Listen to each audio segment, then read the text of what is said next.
Hello there, I am Ginkgo, I am the Silver Fox, the kitsune with the silver fur and golden heart.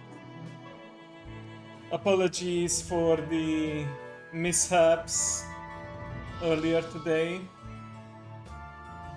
As it turns out, I'm unable to play Spirit of the North, at least for now.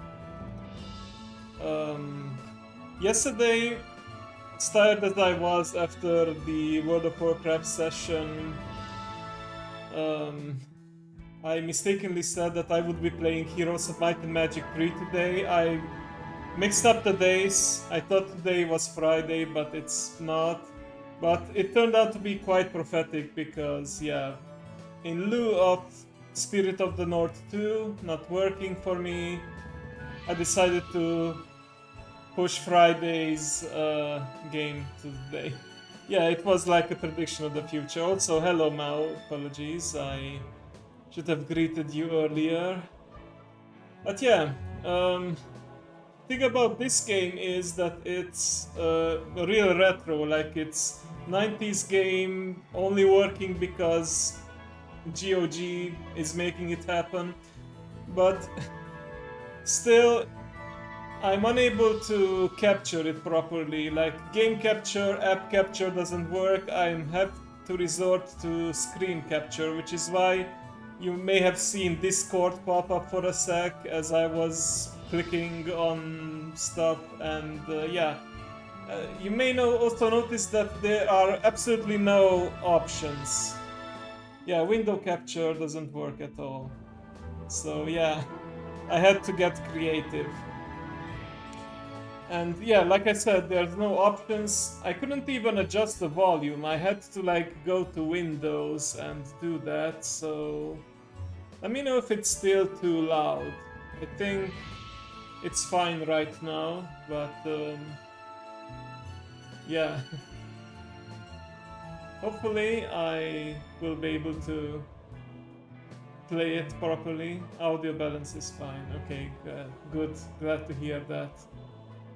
Alright, so another reason why I am late is because I was watching the news as I was setting up the stream. I've seen that there was a white smoke, and I was waiting for them to announce the new pope, and finally he was revealed and we know his name, so yeah. We have a new pope, an American pope. Hopefully he will prove up to the task, and I wish him well. And it is reassuring that an institution that has existed for almost 2000 years now is still alive and well.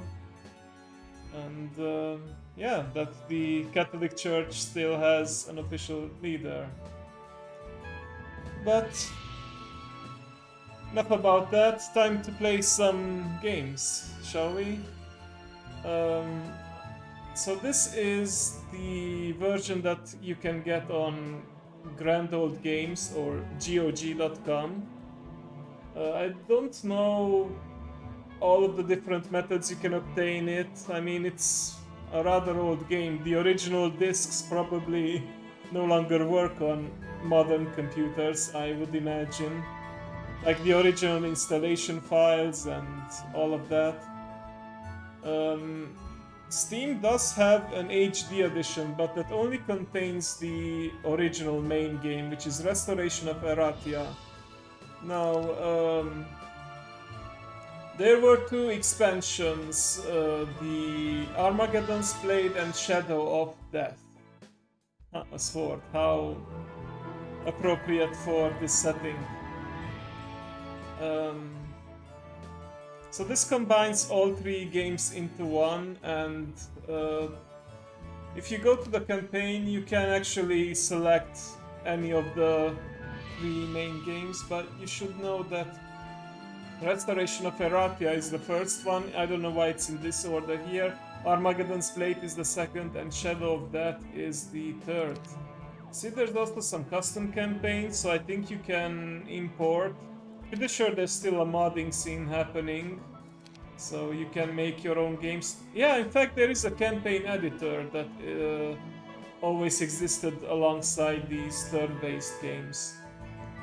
Can also play just simple maps. I might be doing that just so I can show off every different type of dungeon. When it comes to the campaigns, some of them are locked until you finish a certain story, certain number of maps. So since this is a nostalgia series, I won't be able to show off the entire game. No, nor do I think it's possible to finish all of the campaign in, like every single campaign, every single storyline in a single stream.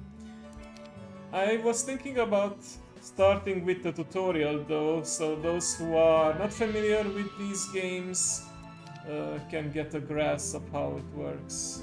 Okay.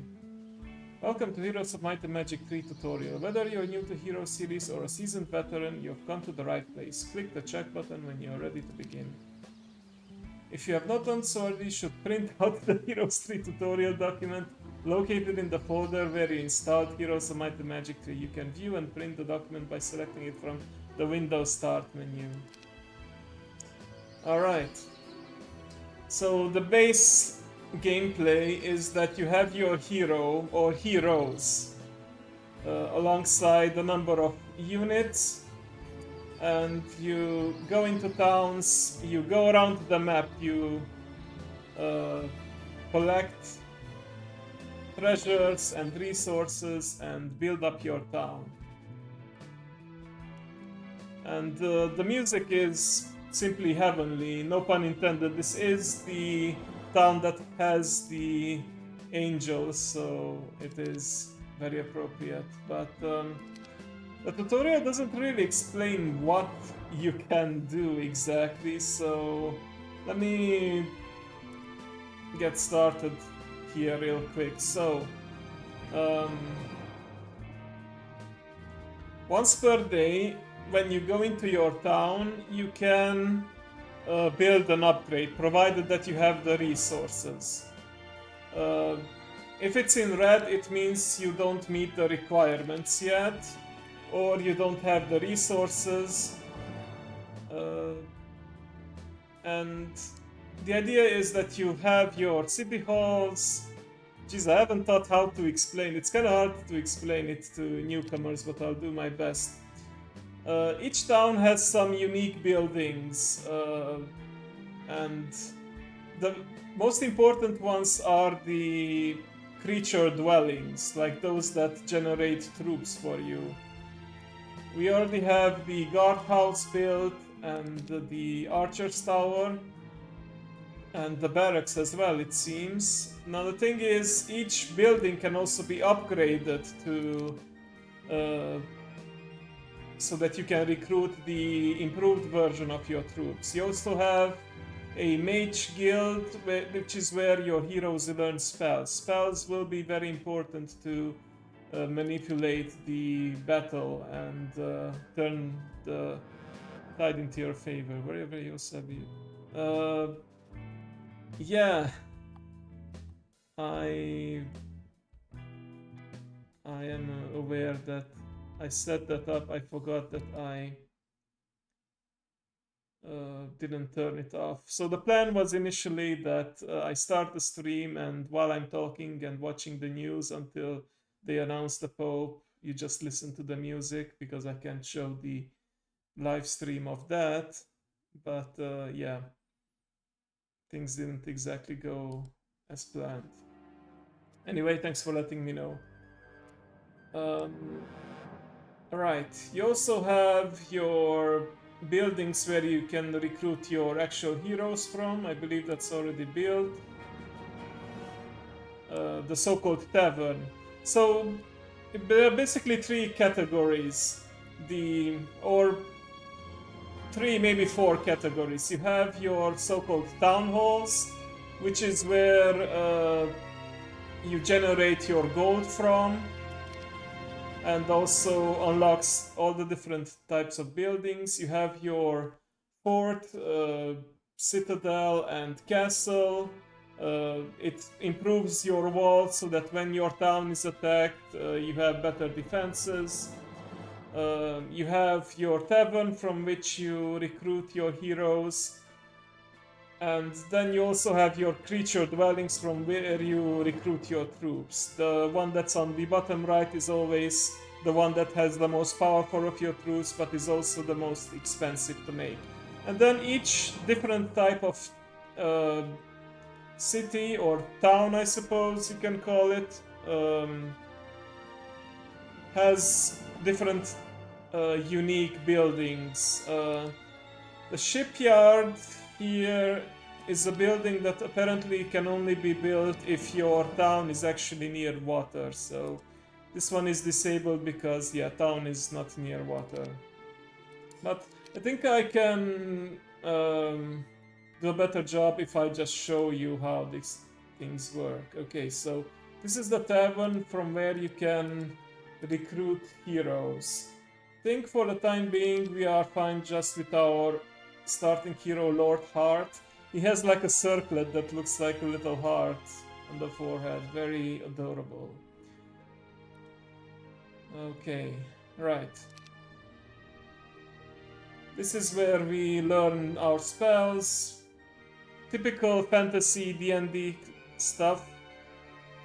Yeah, there is water in the background, but the map itself needs to have water, exactly. That's why you cannot build it. So you have Magic Arrow, Shield, Dispel, View Air, Slow, Scuttlebolt, Ice Bolt, Destructing Ray, Quicksand, Landmine, Destroy Undead, Fireball, yeah. All kinds of useful spells to manipulate the terrain or either buff your units or destroy enemy units. You also have your marketplace where if you have an abundance of a certain resource but lack something else, then you can trade it at a conversion rate. But yeah, of course it's better to just have a building that generates these special resources which you can claim on the map. Or maybe you just find some lying around, but marketplace is like a last resort if you really need to get a certain resource.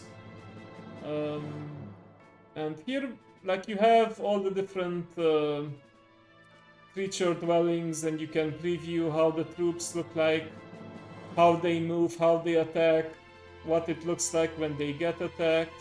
And this is where you recruit them. Of course, you can press the maximum button to recruit the maximum possible. Oh, before I forget, one of the most important buildings is the fort. And at the fort you can actually see the whole list of your troops, and this is where you can pretty much do mass recruitment rather than going into their individual buildings. So yeah, this is the town called, geez, I forgot the name. The Castle? I think it's simply called the Castle type town. There are, like, I believe 8 different town versions, town types. I think the 8th one was introduced in Shadow of Death. Or maybe that's the 9th one. My memory is a bit hazy on it, but we'll get to explore all of them. Alright. So yeah, each unit has like attack, defense, damage, health, speed, and the growth rate. So growth rate says like how many troops will be recruitable each week. So at the start of each week, you will have 14 pikemen, or 9 archers, or 4 swordsmen.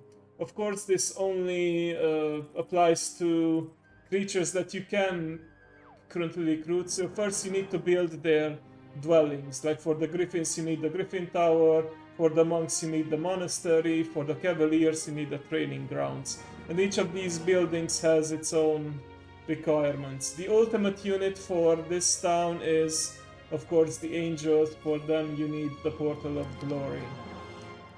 Okay. Now we merge the troops that have been recruited in the town with our hero. So you see this lumberyard here, it has like a grayish flag. It means that it hasn't been claimed by anyone yet. So you just walk up to it. Sawmill, yeah, not lumber mill, sawmill, but more or less the same. We also claim the ore pit, so the two most important ones are in fact the lumber and the sawmill and the ore pit. We also have these chests here. You can either choose hero experience or gold. We have... Hold on, I need to move. I just realized I may need to hide chat as well as... Actually, no. I might be able to do something else. Hold on a sec. Gonna adjust the screen capture to be smaller. Like this, because otherwise you won't be able to see all of the resources. And I can also hide the fishing rules for now. Okay, let's see how that looks. Okay, right, so now you can see most of... Let me make it just a little smaller.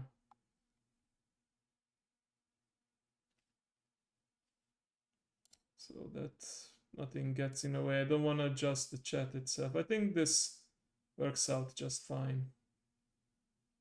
You can see my foxy reflection here. We can't play the fox game today, but I'm still honoring it by using my fox form, and you can see the fox reflection. Okay, right.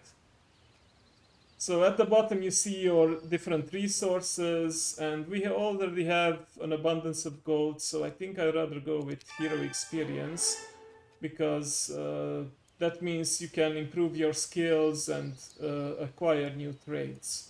Advanced leadership increases your heroes' troop morale. Morale is very important because with high morale you are able to with high morale, the troops will be able to act more frequently. 100 messages where? On Discord? Yeah, I'm on way too many servers, but unless it has like a ping, which I'm... See, I have only the number 3 there, I'm not worried too much about it.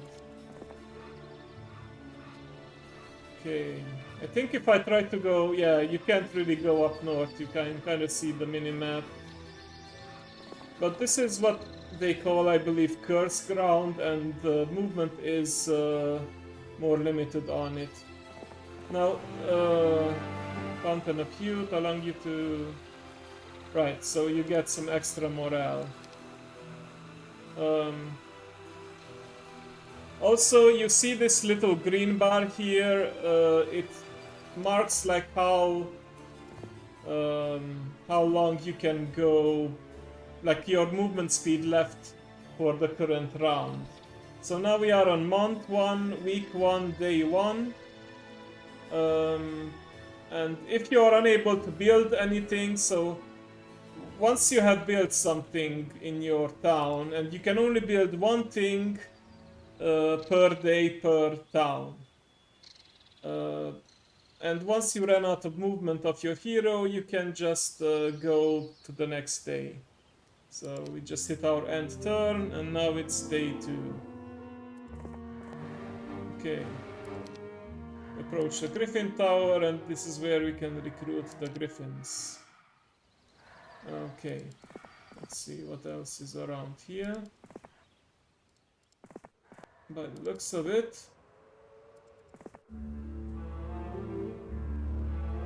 Yeah, this is like a portal to the underground, the other layer. Uh-oh, as you approach, you notice several gnomes guarding this item. Do you wish to fight them? Hint, say yes, you should win this fight easily. Okay.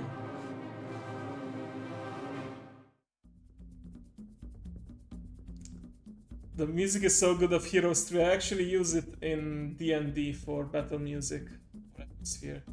Need to be in the town to build stuff. Yeah, I can do it separately. They don't need to be present. Okay, so here you see the base combat settings. Let me see combat options.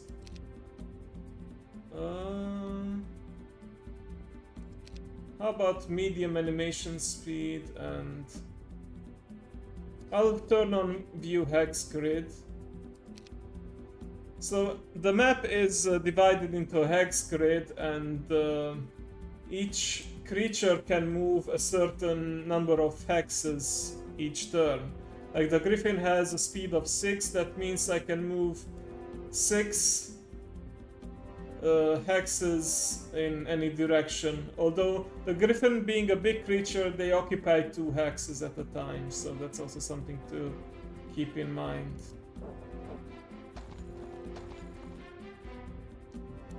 Okay, so the swordsman is a standard melee unit, as is the pikeman. The griffin is what we call a flyer, and we have our ranged units like the marksman. And ranged units, of course, have the benefit that they are able to attack enemy troops from a distance, although the greater the distance is, and if you have like obstacles in front, the less damage that you do. So that's why I have like this broken arrow above the nose at the back. But this guy should take full damage. Okay. You know what? I think the griffins are fairly tough. I'm gonna fight the nose. Okay. You saw that effect. It meant that the griffins have good morale and can take an extra turn. So morale is rather important. And yes, there is strategy involved. It's like turn-based strategy pretty much. There you go. Managed to win this without any casualties. And now we have something called a Greater Nodes Fail. So you can equip your hero with different items, and they have different benefits. And you also have like special vehicles that you can, war machines that you can have on you, like catapults, ballista, first aid tents. Some heroes start with different things in the beginning. Also, all heroes have like special abilities. Lord Hart seems to have a thing called plus 5% bonus to estate skill. Estates means that you get an extra 125 gold per day, which is very good because, you know, gold is the main resource. Expert pathfinding means that we can move faster on rough terrain, and expert logistics, means just you can move a lot more in general, and with pathfinding you negate the rough terrain penalties. And leadership gives extra morale to your troops. Like you see those birds on the left side? If there's a lot of them and they are golden color, it means they have good morale. Okay. Alright, that's as much as we can move. Now let's go into our town. Now this is where, that's why they recommended to print out the tutorial manual, because this is where they recommend what to build each day, but I don't think that's really necessary. Let's see. So if we build a blacksmith, we could have a ballista, but our hero is not here. Let's see. Brotherhood of the Sword increases the troop morale by +2. That's good. Okay, we actually need a blacksmith for the barracks and the monastery. And we need the stables for the training grounds. So it looks like blacksmith is the requirement for a lot of different buildings, so I think I'm gonna go with that.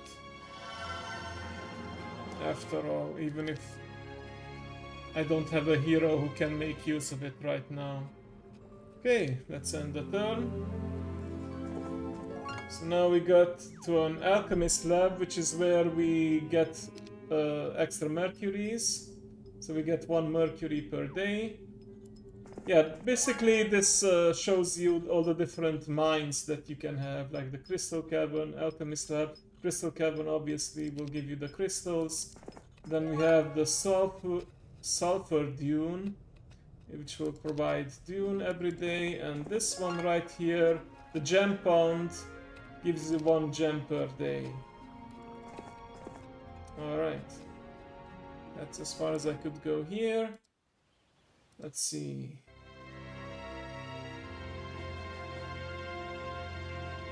So now I could upgrade my barracks or just build monastery. Monks are pretty good range units, so I might go for that. Stables increases the land movement. Yeah. Don't think I need that right now.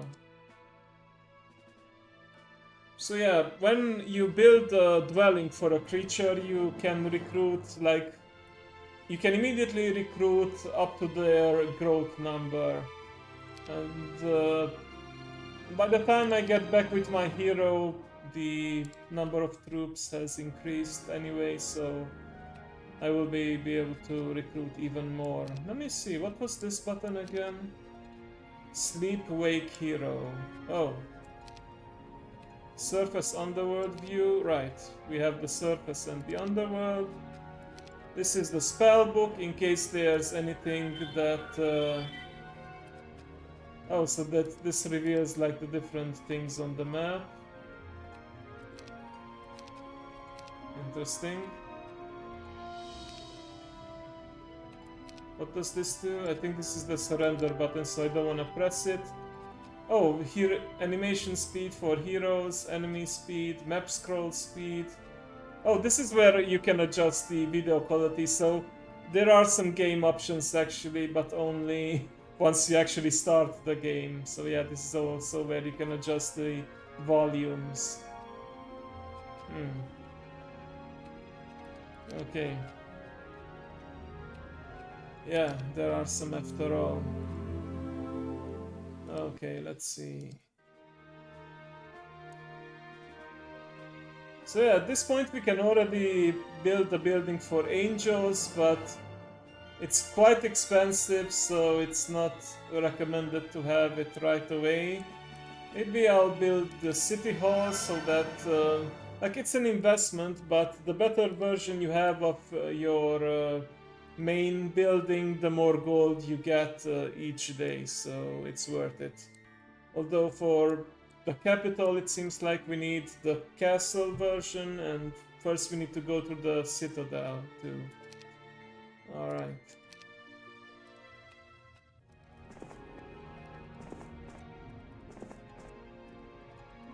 Oh, looks like we can exit the underground.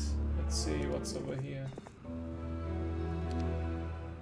Okay, so here we can purchase some war machines. Ammo carts are very good because if you have a lot of range units do have ammunition, so they can run out of it if the battle goes on very long. Ammo carts bypass that, and then you have the first aid tents. It recovers a small percentage of health each turn for a random troop. I think if you have a certain hero trait, you can select the troop that you want to heal, otherwise it's pretty much random. And sure, why not? Let's have the ballista as well. I want to show off all the different war machines. Okay, star axis, not visited. So it does mark whether... It does mark it for you whether something was visited or not visited. Okay. After speech, the sun, moon, the stars enhances spellcasting. Okay. Alright. So this is now the tutorial for sieging enemy towns. They are quite well prepared, but since it's the tutorial, we get some free troops. Above you looms a dreaded inferno town. The presence of a citadel means the town has at least basic defenses, so it's a good thing you stopped at that war machine factory. Anyway, just to make sure you have no trouble with this fight, A few archangels have agreed to assist you. Good luck. Nice.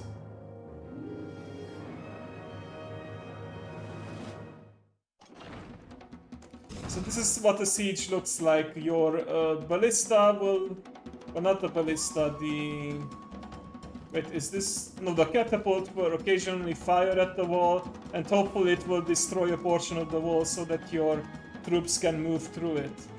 But if you have flyers, like the angels, then you can just fly above the walls and attack anyone you want.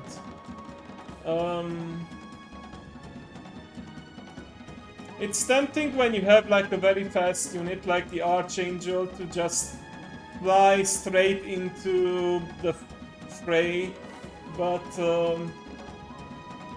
you gotta consider like it can be ganked on in that scenario. But Archangels like are one of the most powerful units in the game, and they have extra morale as well. And they can resurrect allies too, so yeah. I think I'm gonna go in for these guys, the Gogs. They are range units, and we probably want to take them out first. Now we have an Archdevil here as well, which decreases your luck, and yeah, they hate angels, so they are pretty dangerous, especially since they can teleport to anywhere on the field. But against 5 archangels, I don't think they stand a chance. Yeah, there you go. So the third order is basically the fastest units act first. Oh, the Cerberus go in for us. Yeah, that is what I meant. Like you gotta make sure that the friendly troops can survive the attack. Now, there is a thing called retaliation. So first you attack a unit, and then they attack back. But the Cerberi seems to be the plural here.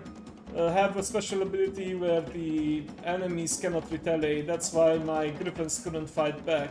Even though Griffins normally have an ability where they can retaliate twice. Normally you can only retaliate once unless you have a special ability.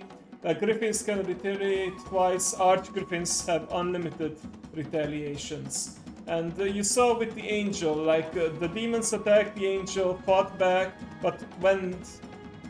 No, I think... I don't remember how these guys died. Oh, right.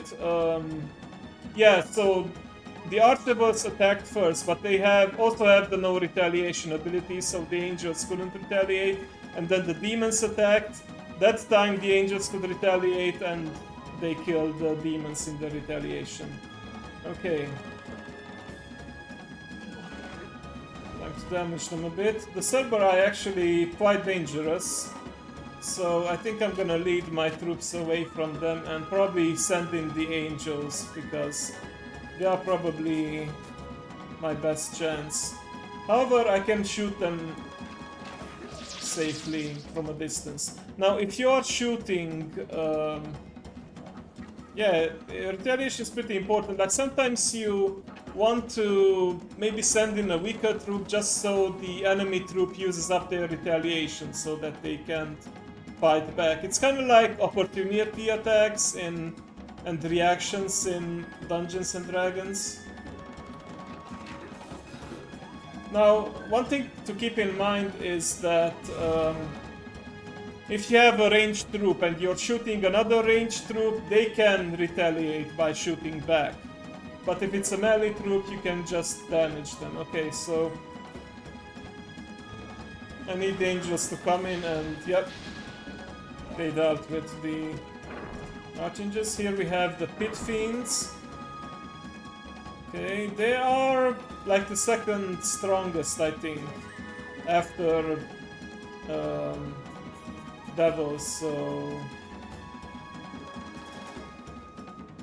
If I fly in and attack with my Griffins, then they will die in the retaliation, because there's only one of them, and you can actually see how much health they have left, so...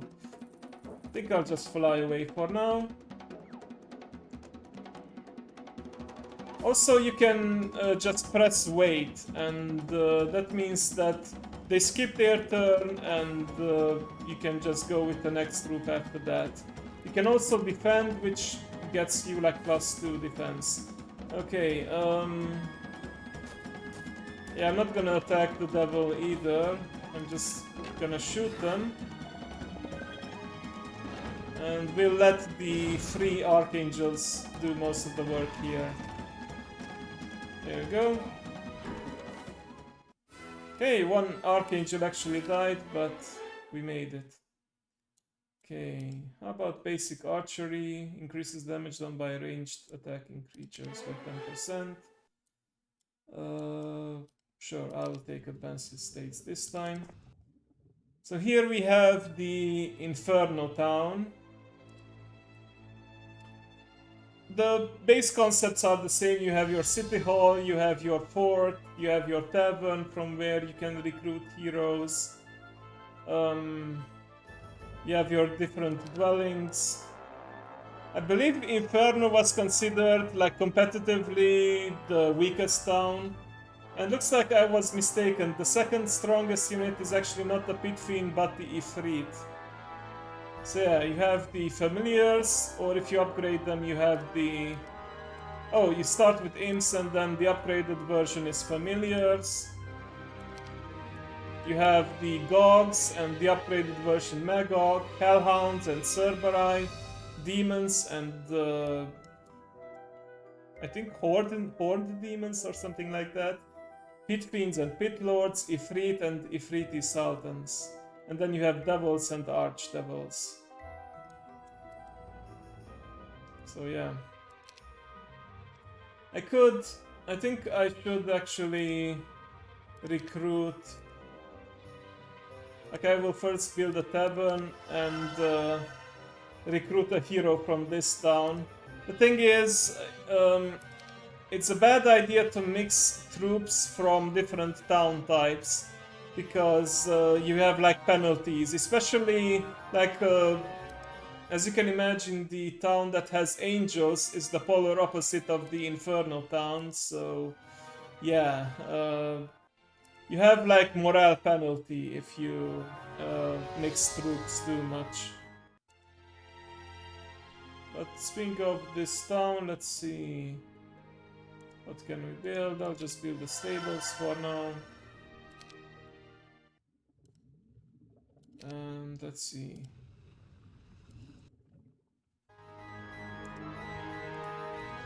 Ah.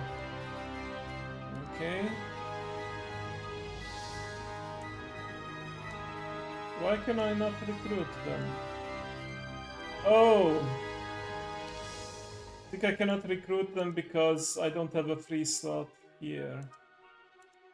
Okay, yeah, when you first recruit a hero, it's like at the very bottom, like that. Okay. I'll just give my existing hero the standard troops, and the Adela, the new hero, can handle the infernal troops.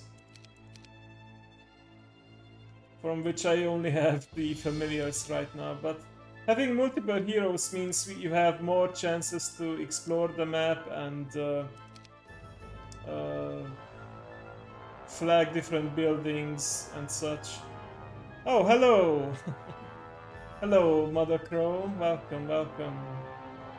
Hope you're doing well. Build a new ship. Okay, I can do that, I suppose. I think you need to take the ship, actually, to get to your next destination. Have you played the Heroes of Might and Magic games? I am very good, thank you. Unfortunately, the new game that I wanted to play is a no-go for now, because my computer just can't handle it, so... I mean, it can handle it if I'm not streaming, but as soon as I hit the start stream button, GPU and CPU are both at 100%, so it's just not happening right now. But I had the backup plan, which was to push tomorrow's stream to today, so yeah. You know the feeling, yeah.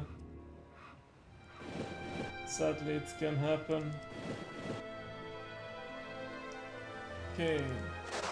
So yeah, as long as you have a ship, you can also move across water, but normally you can. I think you can actually use some kind of spell to walk on water.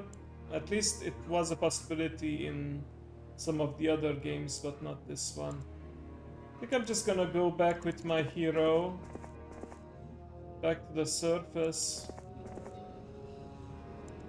Oh, actually I forgot to...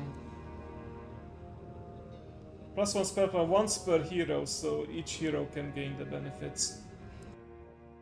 Okay. Let's see. Brotherhood the sword. Oh, wow, I'm really low on lumber. I need to get some more later. Brimstone clouds. Ah, Hall of Sins. There you go. Ah, you're doing great. Excellent. Any more projects that you are currently working on? I see you also posted some new images on Patreon and Twitter today. Very nice. What I like is that as you keep on building more and more buildings, like the landscape fills in and you can see how it integrates with the background. It's awesome. And turn for now.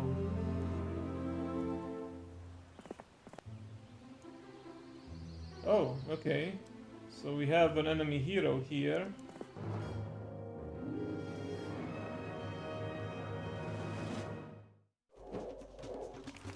Okay, so this is what we call a preparation phase. If a hero has the tactics ability, they can arrange their troops before the actual battle begins. Let me show you how using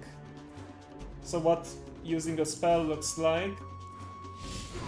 It's like this, you can damage enemy troops. So we are facing a necromancer type hero and units. We have skeletons, zombies, and vampires, of course. Yeah, it's kinda cheating. Oh yeah, the archangels are really carrying right now.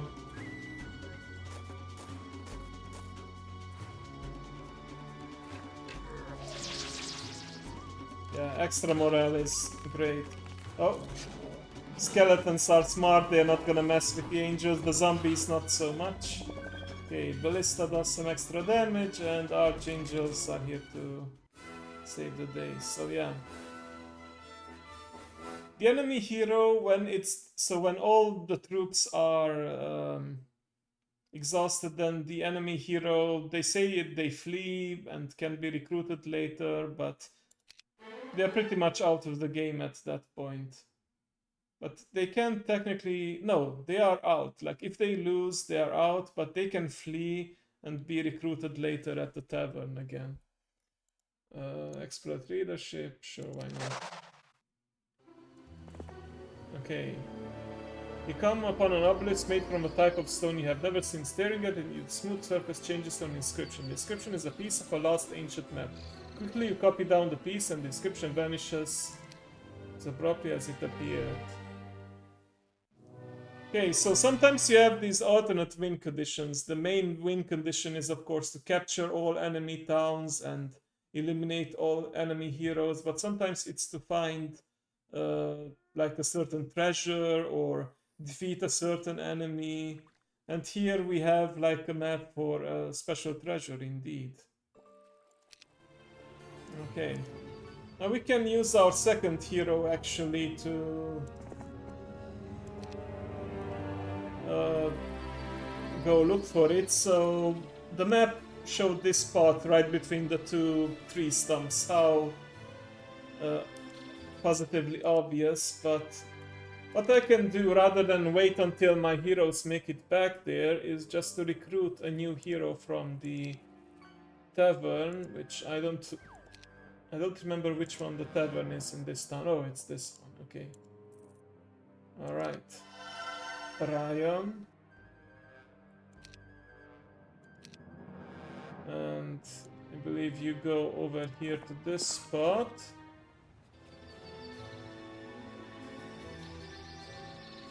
Jeez, I forgot how you can dig for treasure.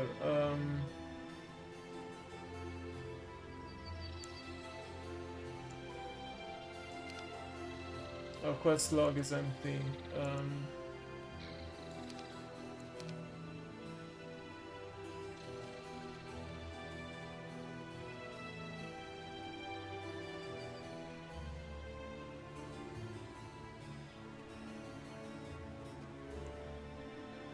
Okay, let me look it up real quick.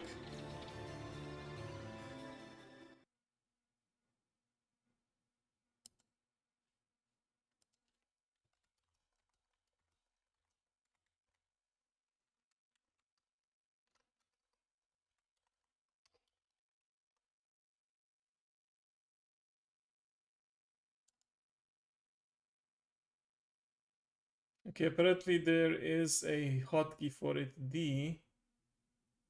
Oh, it takes 100% of your starting movement. You just end your turn and then dig at the start of your next turn. Oh, okay, they haven't made it very obvious, but okay. Well, let's do that then.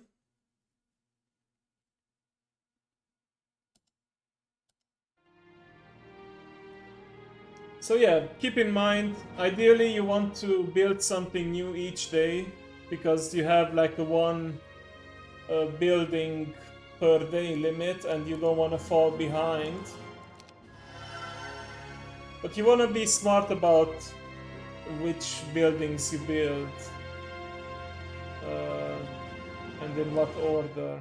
It also depends on what resources you currently have and what troops you could use. Okay, birthing pools. Extra familiar sounds good, especially since tomorrow is a new week, which means new troops will be available. I'm just gonna end it here. Okay. Right. The Grail. Carry the Grail to the city of your choice, and the populace there will be a fantastic church which will provide. Yes, so you can find the so-called Holy Grail, and then you can build a special building. So let's see what that is. A head groom approaches leading a fine-looking warhorse. This steed will help you. Oh, yeah, this is for the stables. Right.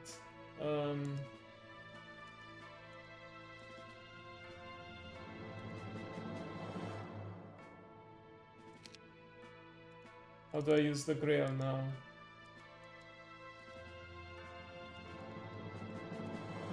Carry the Grail to the city of your choice there and... Okay. I think I need to click on... Oh, yeah, I need to click on the city hall. Quit horsing around, nice.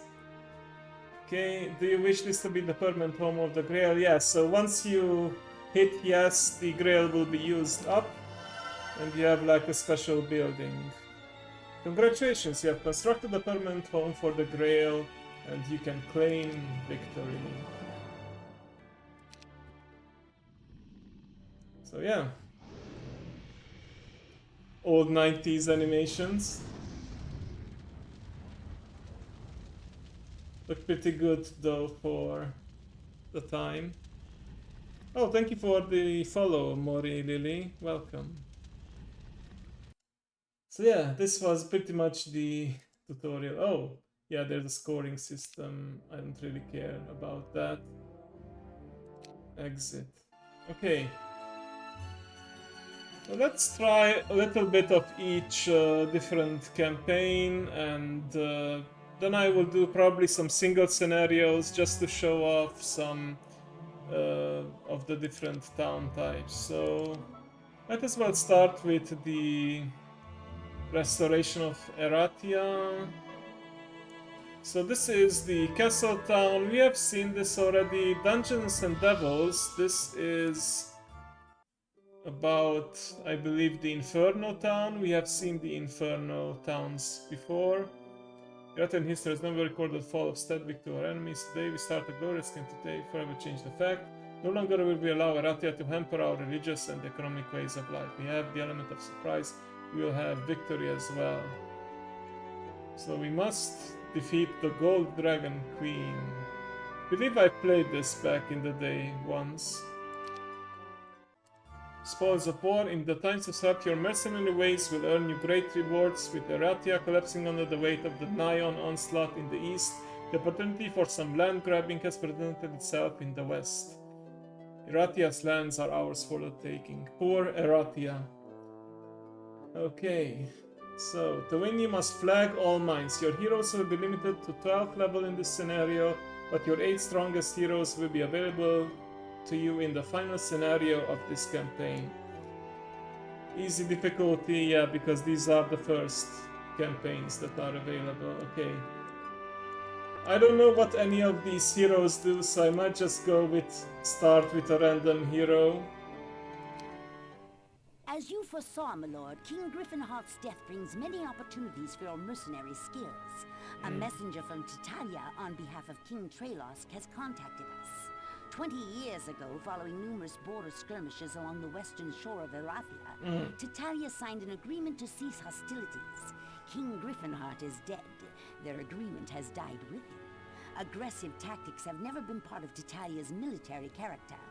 Their ranks are vast, and once they possess Erathian land, they will hold it. However, they need generals to guide their heroes to expand their borders and accommodate their growing population. These are basically the harpies that we see around them. Your first orders from King Tralosk are simple enough. Seize all mines in the region so that the armies of Titalia will have the resources necessary for a larger military campaign against Erathia. But there is good news and bad news. The good news is that the 3 Erathian outposts in the area are mostly depleted due to the war in the east. The bad news is that they can summon reinforcements faster than we can, so you must act quickly. Of course, should you eliminate the opposition in the area, then you will be able to complete your contract at your leisure. So yeah, this is another town type. Yeah, interesting mustache.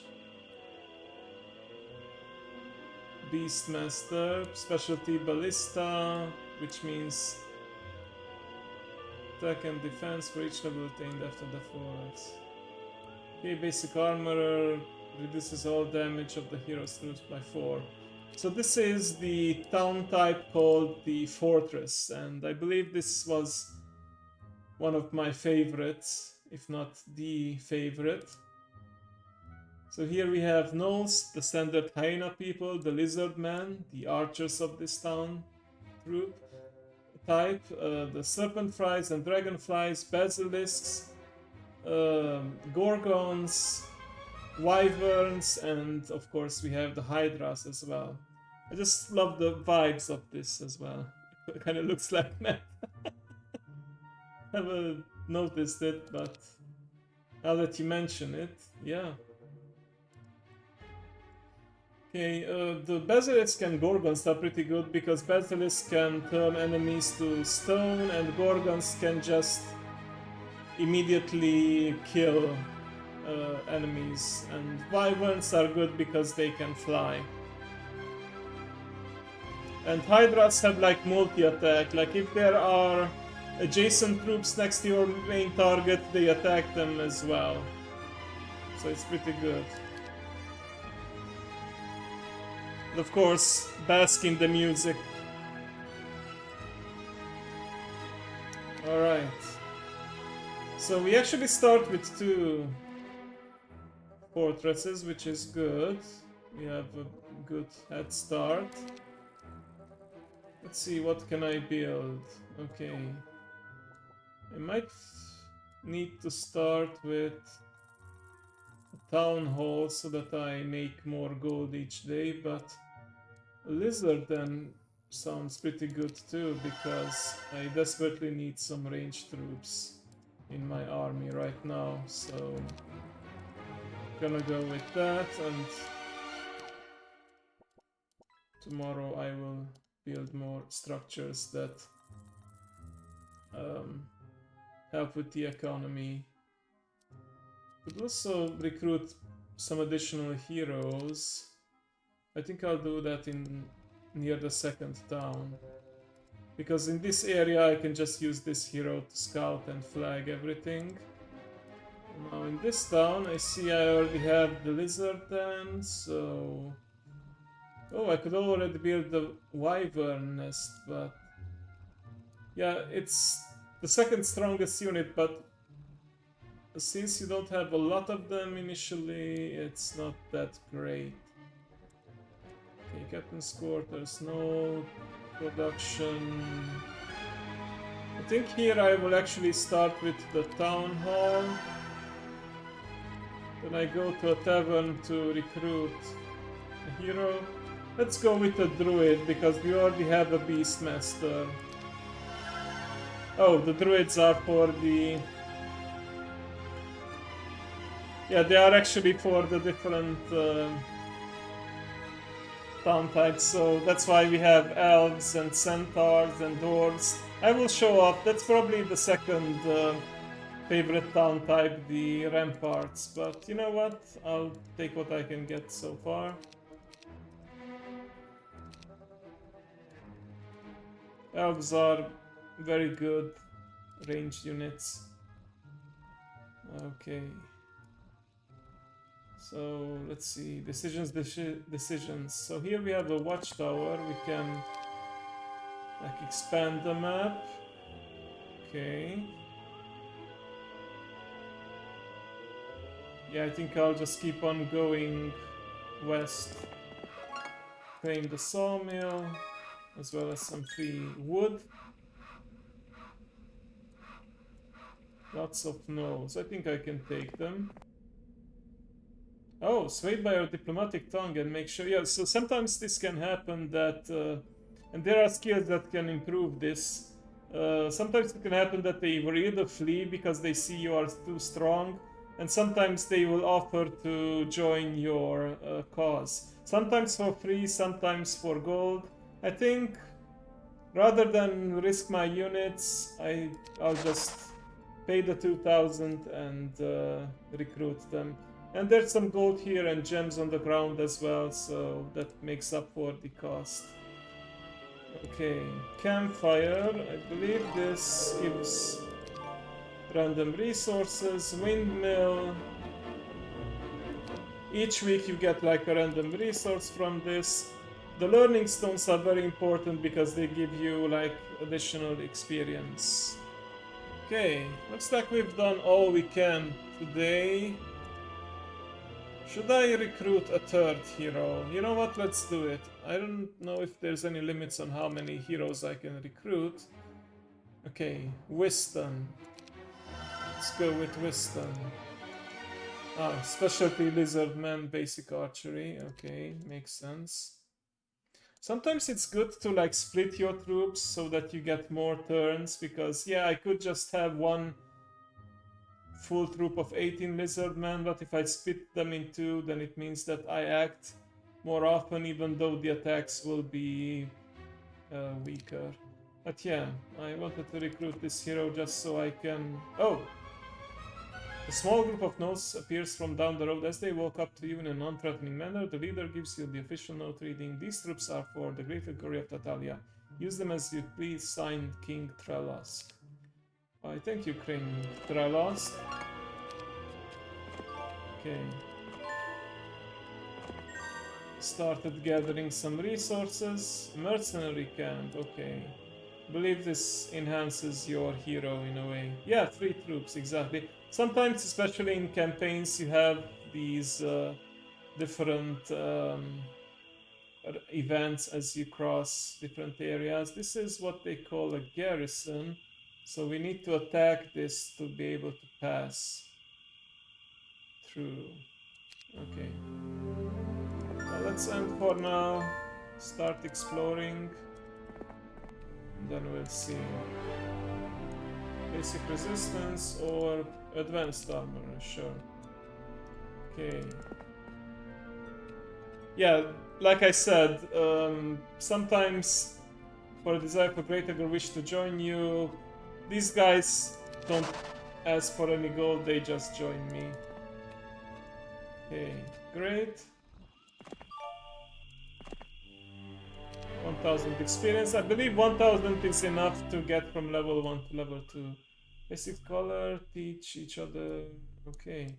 Yeah, this is pretty good because normally you can only learn spells from towns, but if a hero has the scholar ability, you can trade spells with the other hero. Okay. Let's see. This guy can go over here. Look out, mercenaries come, they come welcome you and invite you to play with them. Okay. Oh, thank you for the extra skill. Let's see. Okay. These guys will not back down. Alright then.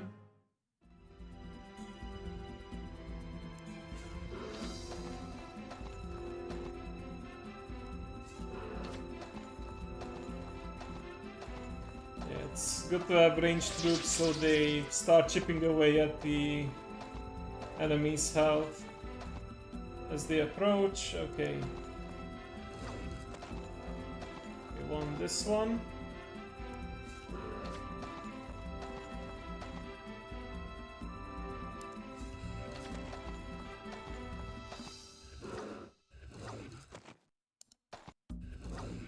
Nice. And minimal losses too. Okay. So the objective is to flag all the mines, so yeah, this is of course a start. Fountain of Fortune not visited. I'm gonna go here tomorrow then. Okay. Now I said I would start with the town hall here as well to boost my economy. Yeah, you see now the 500 gold per day increased to 1000 per day. As for the second town, let's see. Blacksmith Citadel. Or the serpent flies.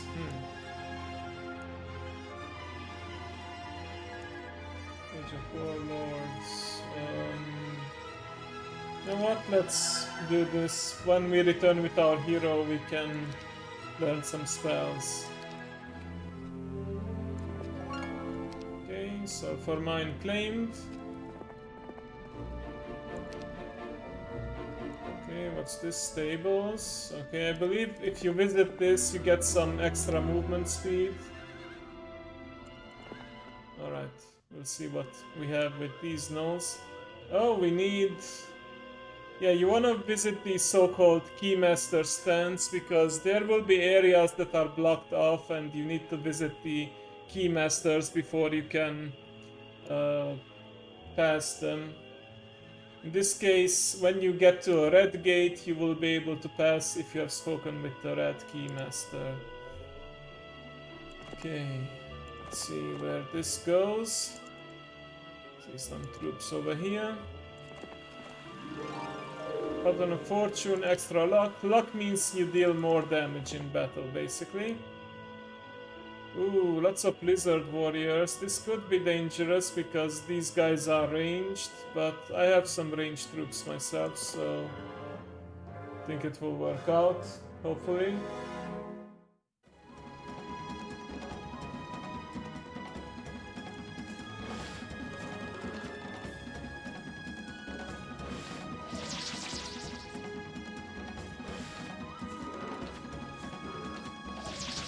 Oh. Don't like it when the enemy gets extra morale.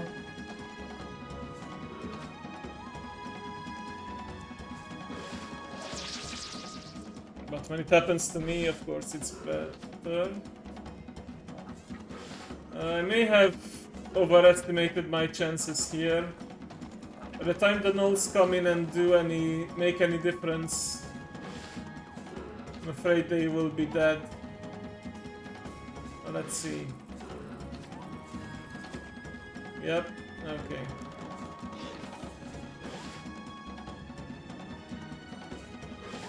I'll whittle these guys down. Oh, luck for extra damage, that's good.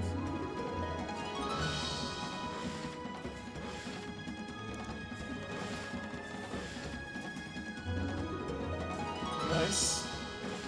It's good to visit the different buildings so that you can experience the different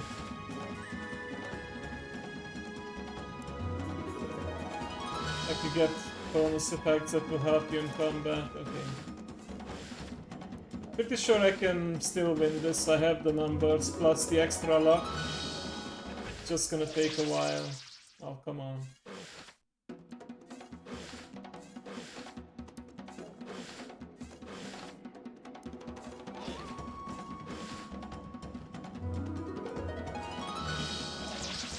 Oh, that's nice.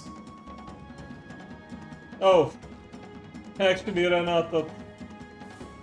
Yeah, I ran out of shots. Yeah, they have 12 shots maximum. Okay, well, just gonna move forward then. Use them as a shield.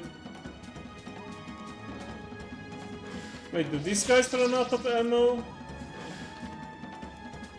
Actually, I think because they are the upgraded version, they have like extra. Yeah, it's a good thing to get a melee unit next to a range unit because you cannot use your... Like, they cannot fire their range shots if they have an enemy next to them, so it's a good idea to send in your really fast units like your flyers, and they can disrupt the enemy ranged units. Okay, well, that was costly, but I think all the treasure here is worth it.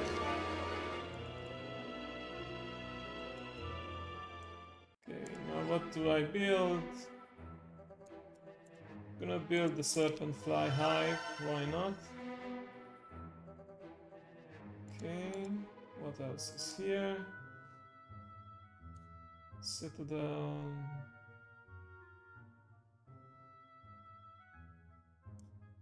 We'll build this towards the end, but yeah, let me just mirror everything on the other side. There you go. Combat triangle? No, as far as I know, it's all about, you know, having the larger number of troops and using them wisely. I believe, yeah, range units deal less damage in melee unless they have like a special ability. So, yeah. I guess in a way there is a triangle that you want to send in a melee troop against the range unit as quickly as possible. Mage beats melee, melee beats ranged. Yeah. Kinda, like... You do... The only spellcasters really are your heroes. Later on in Heroes of Might and Magic 4 you did get more spellcaster units, but here they just... Okay, nice. More free units. Pack. Here's the thing, unless you have a special ability, you don't know how many you will face, so you gotta remember what lots, what a pack means, like what range. Pretty sure there's too many here for me, and Gorgons are like really high level troops, so I think I'd rather go this way.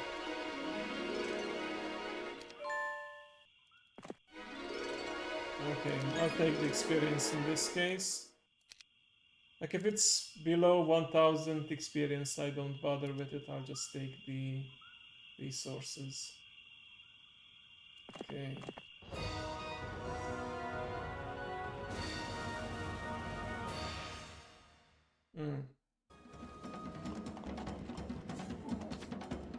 Okay.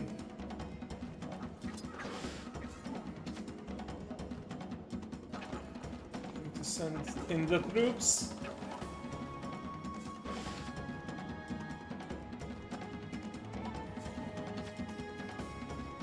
Ooh, just barely out of reach.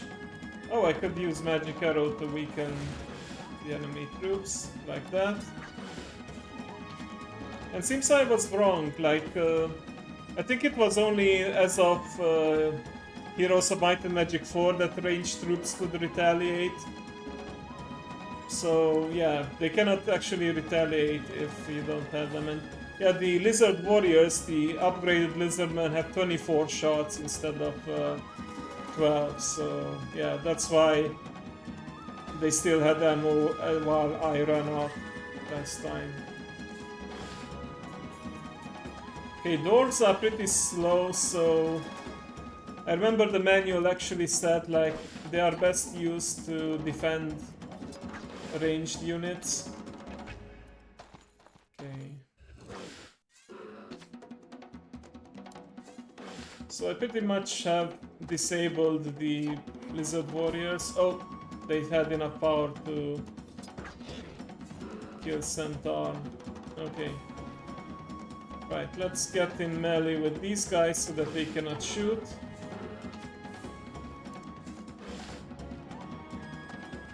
I don't claim I was ever good with these games. It was just a lot of fun experiencing the different fantasies, the different creatures.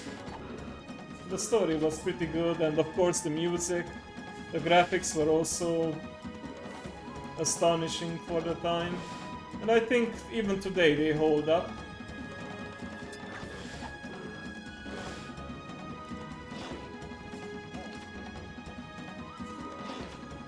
Nice, okay. Well, we lost some Centaur. I mean, all of our Centaur, but we can't make more Centaur anyway, so that's fine. Some nulls, I think a good trade-off.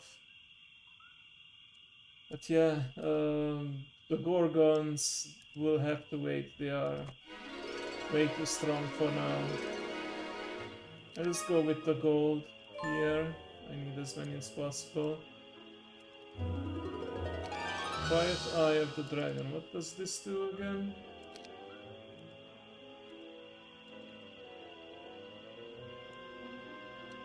War on a finger. This item increases your attack and defense skill by +1. Ah, okay. Nice. Don't need good graphic. Yeah, exactly. As it's the case with many indie games. Oh, I think that's a Lizardman dwelling, so maybe if I head in that direction... It's like I cannot pass this specific terrain. Alright, what do I do here now? It's day 4, so no new creature growth. What do I need for the Hydra Fund? I need the Basilisk Pit and the Wyvern Nest, so... Might as well get started on those.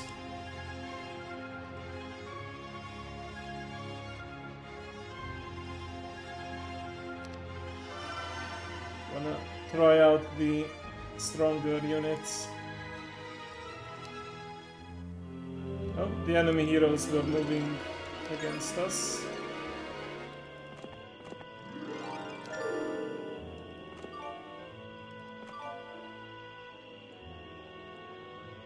Swan Pond, extra luck, good.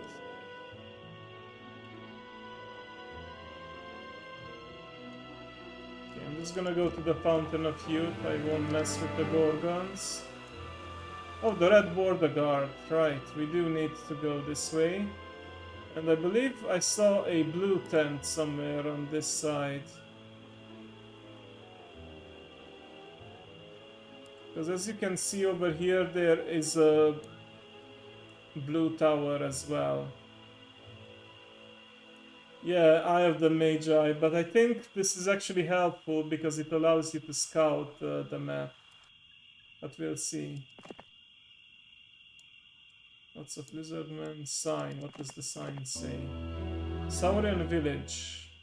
Visitors not welcome. Well. Oh, crap. I forgot this is the hero who... Alright, well, I don't stand any chance, so let me show you what you can do if you feel like you're gonna lose. Well, you can hit the retreat button. Okay.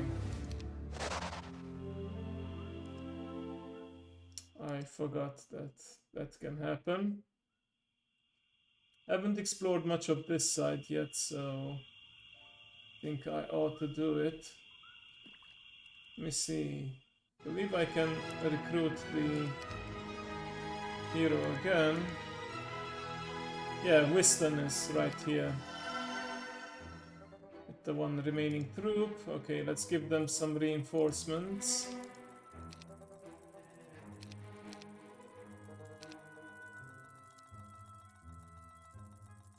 Okay.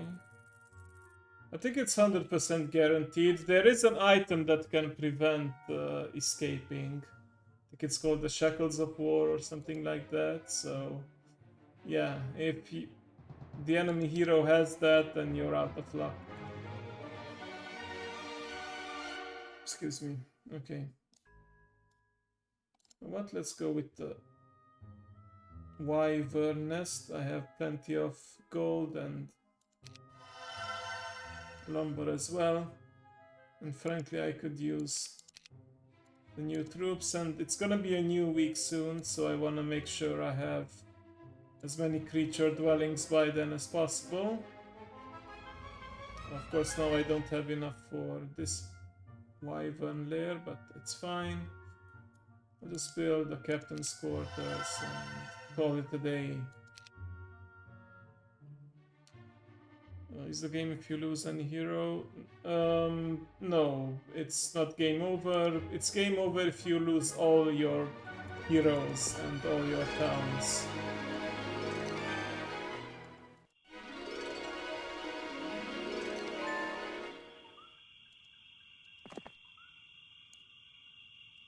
No hut, I believe.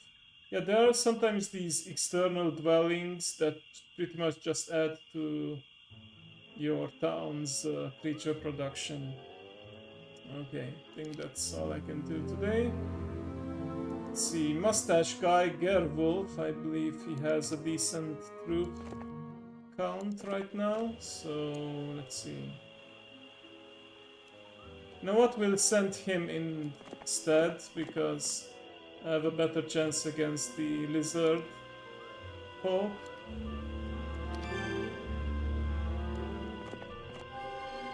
Strange items and studies as you approach. After a few attempts to slowly you can't help but feel like something's spy from another location. Oh.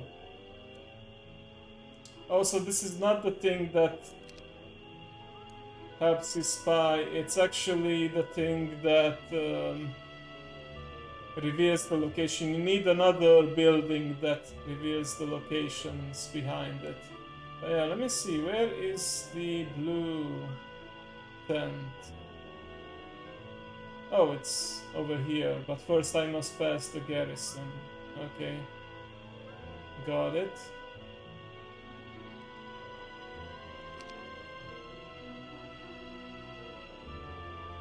There is a two-way portal here, or monolith. We'll see where that leads.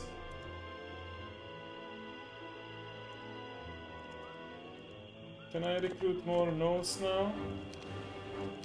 Okay, good. They begin to scatter.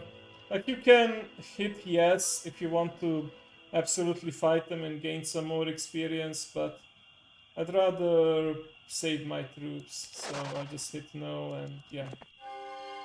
Enter Rickety Hut and talk to the magician who lives here. He tells you places near and far which may aid you on your journey.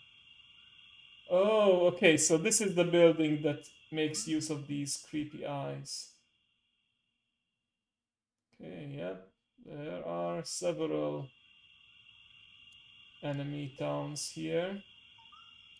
They did say in the beginning that if we eliminate all the opposition, then we can flag the mines all the faster, but we do have some pretty decent heroes on the enemy team, and sometimes our path is blocked. Okay.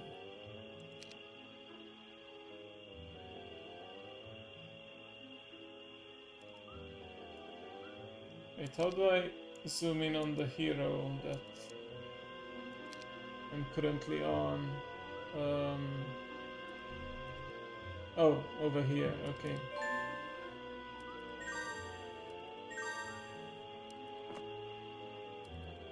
just gonna head towards the sign, but first, let's see. Okay, for the city hall, I need blacksmith, marketplace. Okay. So much lumber needed, okay. It's fine.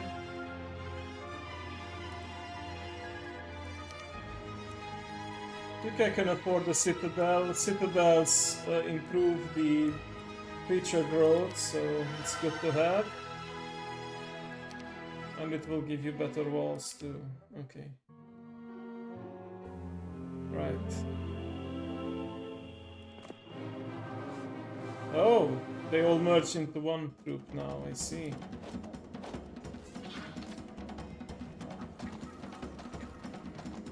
That means they will act less often, but their attacks will be more powerful. Okay. Well, I feel like the serpent fly will die, but at least we dealt a little bit of damage. Okay, the Gnoll Marauders will, and the Gnolls as well, will be in melee range soon, which means they will be hindered. Oh, come on. Extra morale, really? Okay. I think in Heroes 4 they gave the Gnolls the stun ability, which meant that there was a small chance they could stun the enemy unit and they couldn't retaliate or act, but not in this game. Okay, well, we lost some troops, but most of them we gained for free, so it's fine. And the upside is that now we can recruit more lizard men. Oh, even more lizard men, okay. Nice. And we have some dragonflies here. I don't know what pack means. Yeah, it is. It's a pretty low chance. I don't know if it's gnolls or... I don't think there are gnolls in Heroes of Might and Magic 4, but there's another troop that uses those morning stars and flails. I think it's the squire that can do it. Anyway, let's take care of the buildings. Ooh, kind of expensive, but I think it will be worth it. Is this the one with the... yeah, okay. Right, so we get some Hydras now, and then tomorrow it's gonna be a new week, so we can recruit even more. And I can use a marketplace for certain resources if I'm desperate for it. Okay. Yeah, I don't have any gold right now, but I do have this, so if I want to build something, I might as well build this. Okay. Okay, right now, let's see, what can we do with the... oh!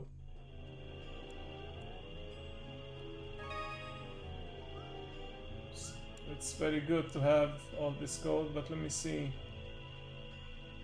I'm not sure I have the troops against the archers. Lots, I don't think it's a large number, but can still be dangerous. Okay, we split into a couple. Yeah, the marksmen, they shoot twice, so we want to take them out as quickly as possible.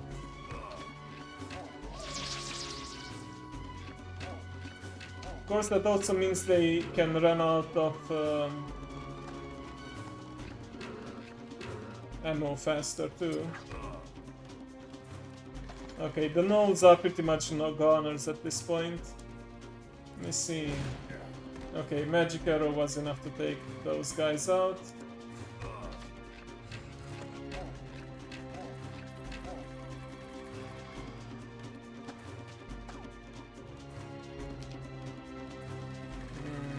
I have 13 more, so I can shoot the magic arrow twice more. Okay. Well, we'll make use of it.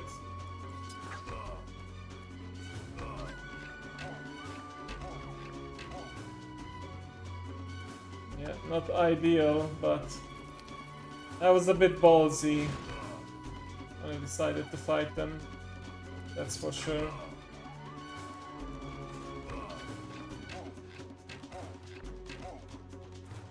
Yeah, elves are like level 3 or level 2 units, so yeah. Thankfully they have quite a bit of health. And defense too. Okay. Right. Well.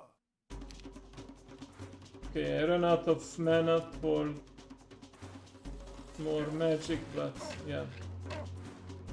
Okay. It's gonna take a while. Oh! Never mind. Thanks to the morale, they were able to move in faster. Okay. Let's take out these guys, and these guys.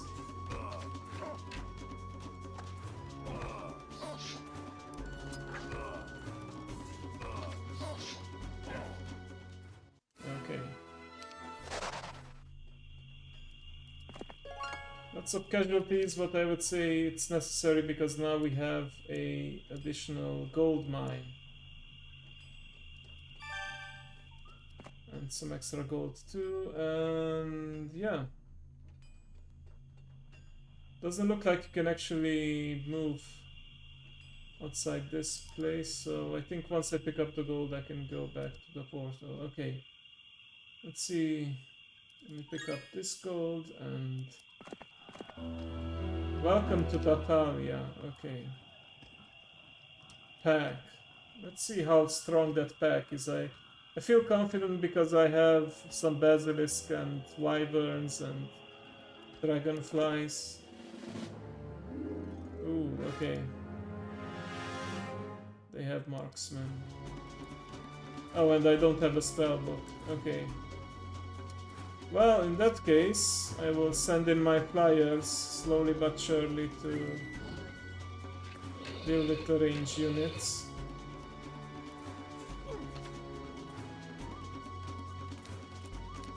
Suppose the basilisk can take care of the pikeman. Oh. Decide to fly around like that. Okay. Yeah, it's very good to send in a melee unit against a range unit, especially if they can shoot twice, because if they are unable to shoot, they can only attack once. So yeah, it's good to have around. Nice.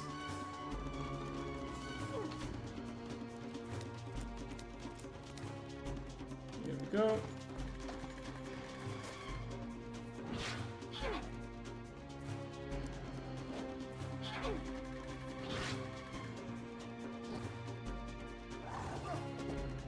Nice. Wyverns MVP. Okay, so in garrisons you can actually leave behind some troops to guard it so that enemy units will need to pass it. Welcome to Erathia. Okay, so now we officially have crossed the borders. Okay. So here we can deal with the light blue keymasters, so they will help you past the blue tower.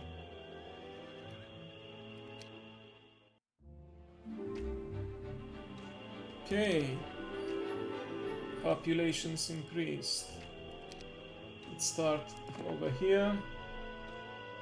They wish to join me. Nice, okay. I think this is basically all luck. Whether they want to join you or go against you. Okay. Let's see, do I just recruit another hero? And maybe start exploring this part?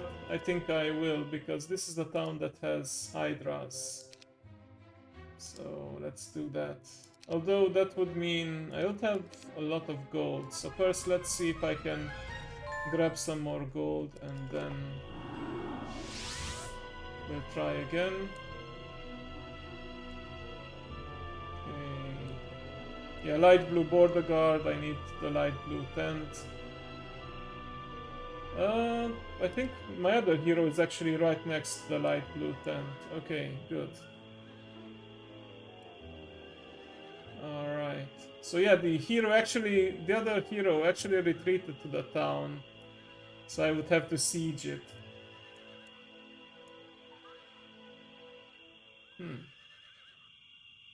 But it might be best to just attack it before they can recruit more troops. So we'll see how this goes. In any case, looks like I need to fight these guys first before I can go anywhere. So just need to find a with pot of gold. Yeah, there's actually a special building called a Rainbow, and it has like a pot of gold next to it.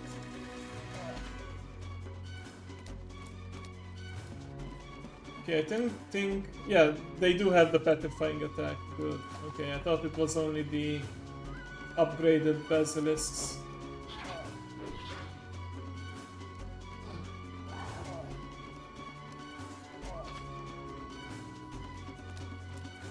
Let's see, can we petrify them? Well, it's a very small chance, so apparently not. Oh! I'm very sorry, I was focused. Let me see. If you're still here, Dragon, I'm very sorry that I missed it, but yeah, I was just explaining stuff. I hope your day goes well.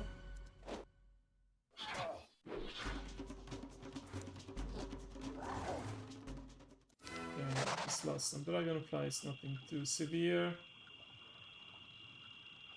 You know what? I'm gonna go here, and then I will attack.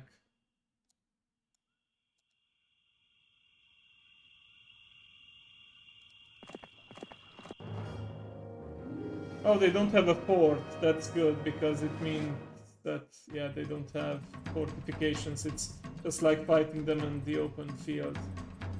Okay. Gonna carefully maneuver these guys to fight the marksman.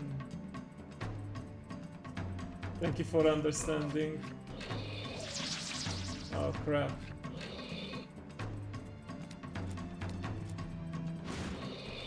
Oh shit, they have a caster too. Okay. Well, it's gonna be close, to be honest. I think I can do it.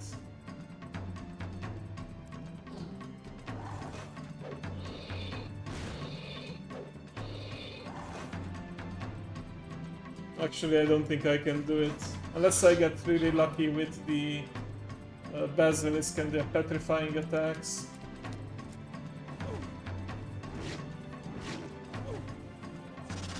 Oh! There it is. Good.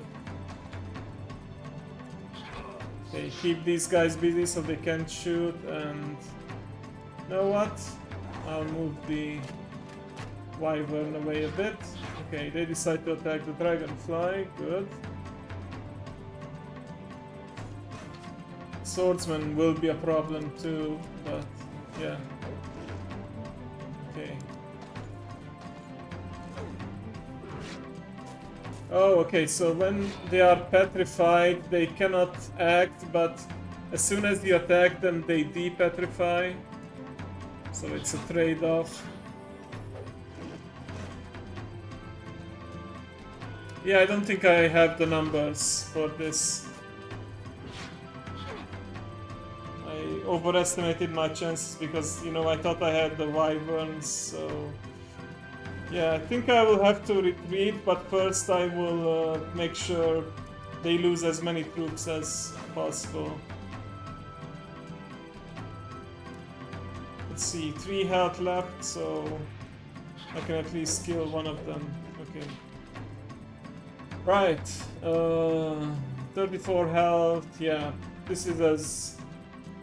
So, offer to surrender, your hero must pay to leave the combat, but may be immediately recruited at the tavern along with any troops and artifacts currently in his possession. Your hero will flee the combat by may be immediately be recruited at the tavern along with artifacts currently in possession. Okay, so the difference between surrender and retreat is that surrender can only happen if there is an enemy hero and you need to pay, but you keep your troops. And retreating, you basically lose all your troops, but you can still be re-recruited. No, I don't have a spellbook on this hero, so yeah. I underestimated these guys, so for the price of 105 gold, sure. At least now I know what I'm up against. Okay, I can pass these guys, but I won't challenge them, these ones yet. Okay. Let's just say I took a shortcut home, so I'm gonna recruit Weston once more. I think this is the same hero who had to retreat before. Yeah, there you go. Okay. Ooh, 4,400 gold for the Hydras, but I think they're well worth it, especially in the early game like this.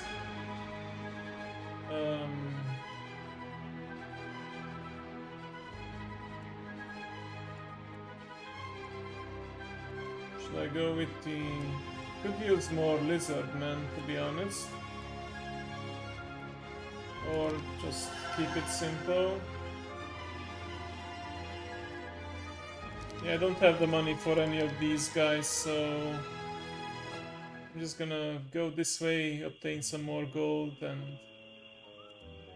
show off the Hydras in action.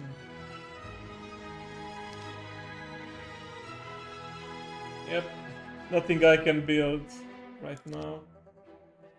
Unless, let me see, do I have a marketplace anywhere? Did I bother to build any? Okay, I can't build any here. Does this have a marketplace? Oh, I already built something here. Oh boy. Yeah, the marketplace could have saved me by exchanging some of these that I have an abundance of, like the gems and crystals. Yeah, they are dwindling. Okay, I guess I'll just end it here then. Looks like there's only 2 enemy heroes, so it's not so bad. Like my best... By looks of it, my best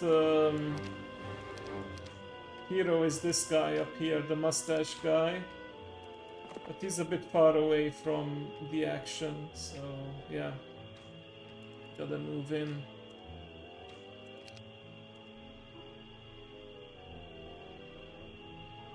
Yeah, I'll send probably the mustache guy against this part of the map.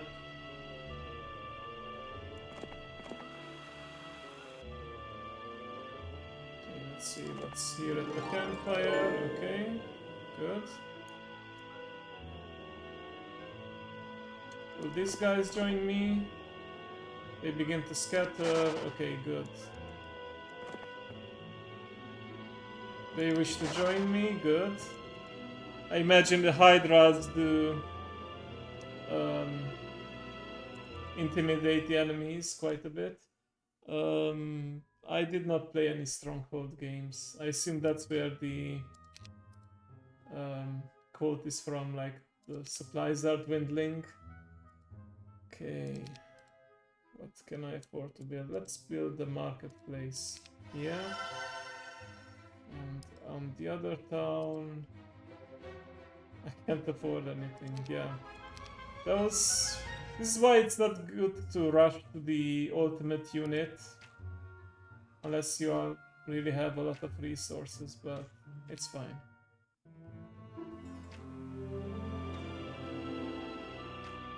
Okay.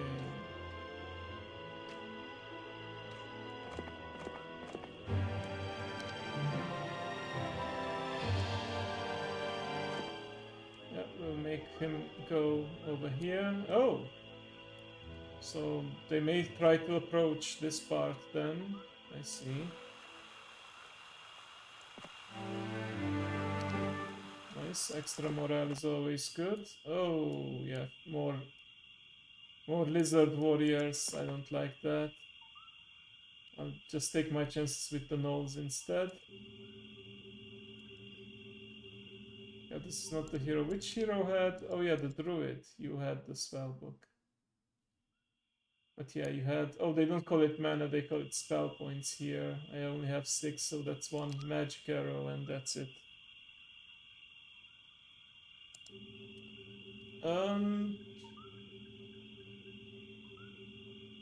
I try to remember. My first game was actually Heroes of Might and Magic 4.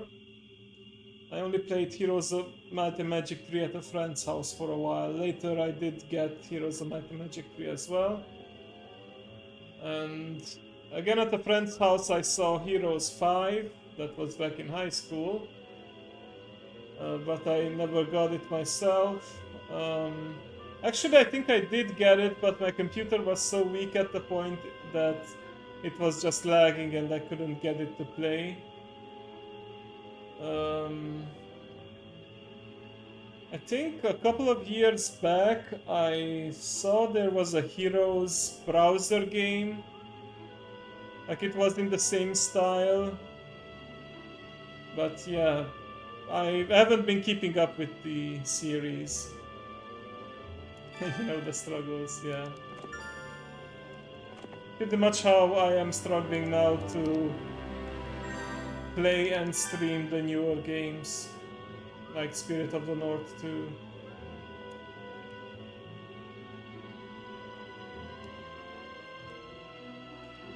Okay.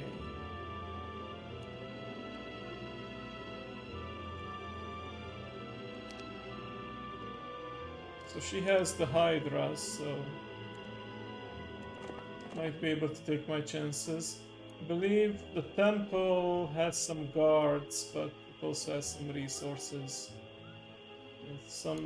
Yeah, lots of treasure chests, so I'm assuming this is very well guarded. Oh, there's another watchtower that can reveal parts of the map. That's good. Okay. I'm really starved for lumber, so I need to not build anything that has lumber for a while. So maybe go with this instead. Oh, and my gold income is also not so great.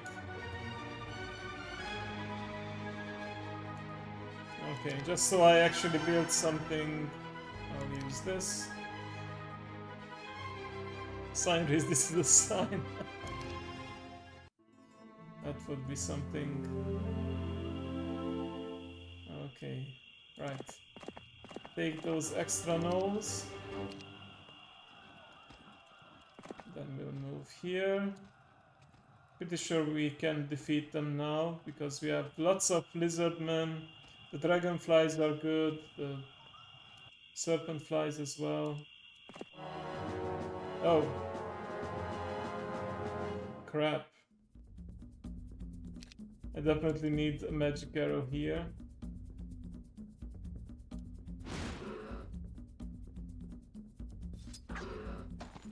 Good news is that I have some range units that can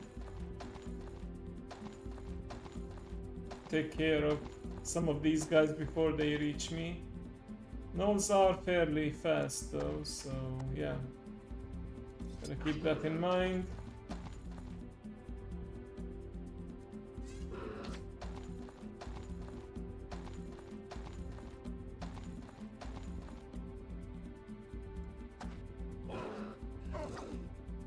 Do I have enough spell points? No, I am out. Okay. Let's take out these guys.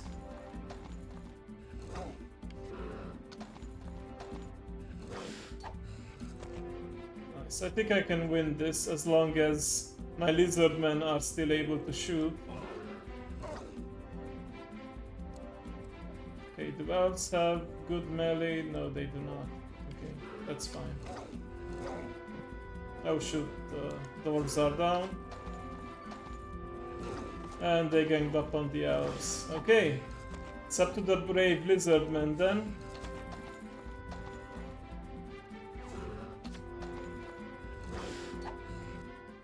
Yeah, and that's why ranged units are important. Have you seen the Song of Conquest? No. Is that some kind of movie, video, something like that. I'm sorry if I'm disappointing you today by not being familiar with all the things you are listing.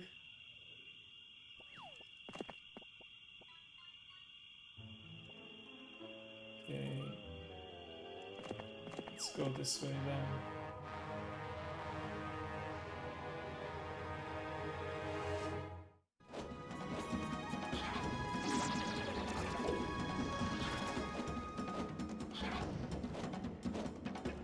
Of course they go for the Hydras, but it's okay.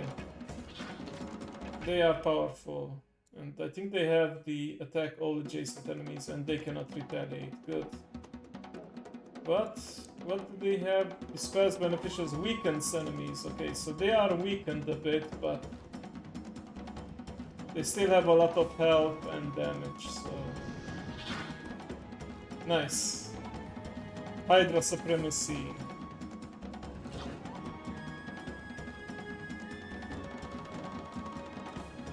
Ah, okay.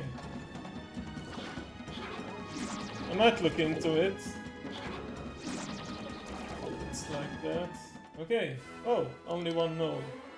Go Hydras. Well, at this point I could go for the meme and say Hail Hydra, like in the Marvel series. Literal Hydras in this case, okay. I certainly need the 8 gold that these chests have to offer. Okay, right. For the City Hall I will need the Mage Guild, so let's go with that.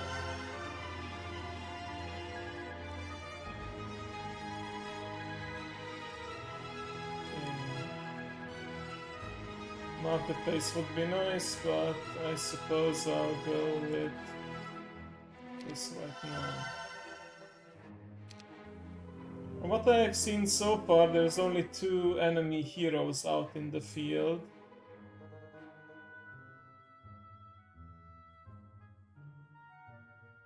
And they are not that powerful. So if I play my cards right, I will be able to take them out one by one. And they have a very small chance of actually reaching me. Okay, right.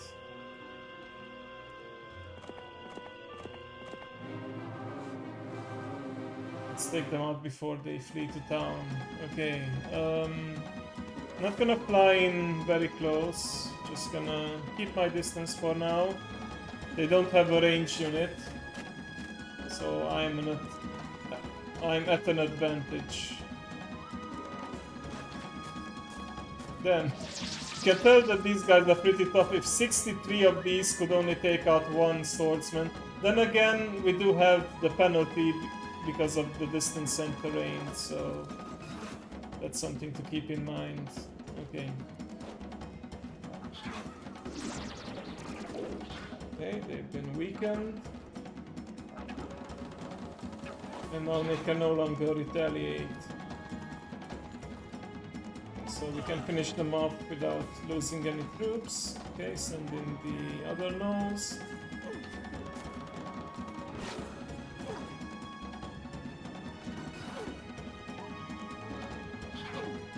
We'll weaken them. Yeah, I mean, late game you have, especially of these lower level troops, you have like hundreds, if not thousands sometimes, depending on how many you find. But I also have 56 nodes, so it's not that big of an issue.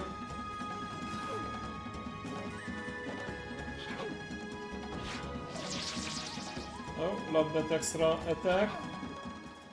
There you go. Okay, advanced artillery, sure, why not? Okay. I think I'll go ahead and just... Yeah, they don't actually have any more heroes, so I could just take the town as soon as I click on it. Yeah. Let's get the extra resource. Let's visit town as well. I'm desperately in need of more troops, so let's see. And get some gnolls, some lizard men, and yeah, I don't have the money for all the. Maybe I should go for the basilisk instead. I can afford all 10, and they have the petrifying attack.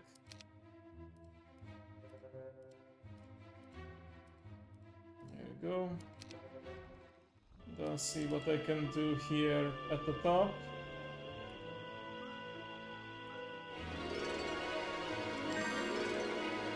Oh, nice, I forgot I was near a treasure chest with this hero.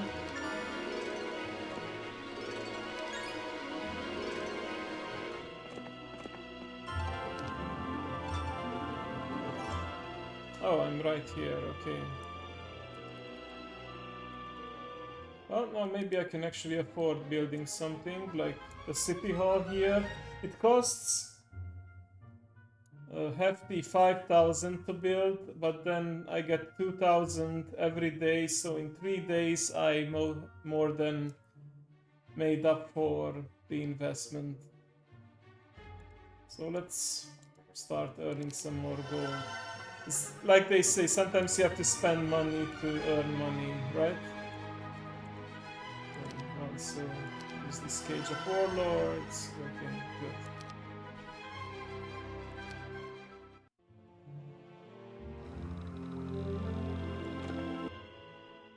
Okay, the town is officially mine, so I can start recruiting troops from here.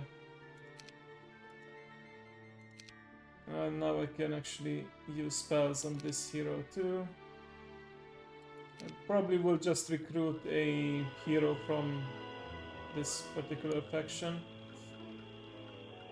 Right, I need to flag more mines, so let's start working on that.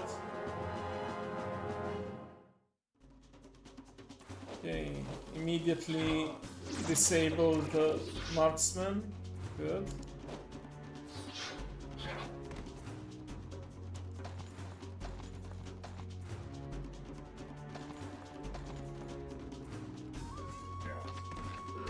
Nice. The lizardmen and dragonflies will really carry here. Good.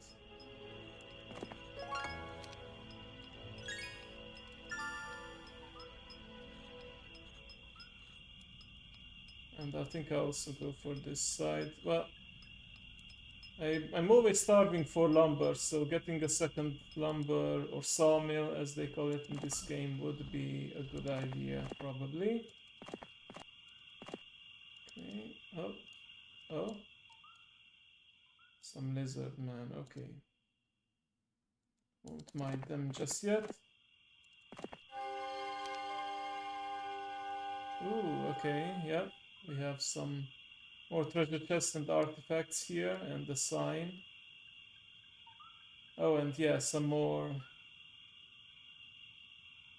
Yeah, definitely need to flag some more buildings over here.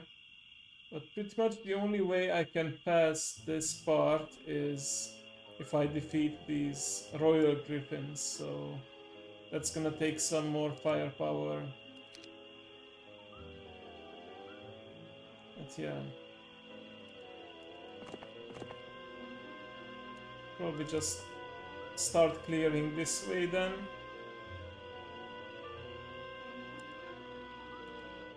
Okay, can I build a city hall here? Just boost my economy? I cannot do that yet. Oh, and this is...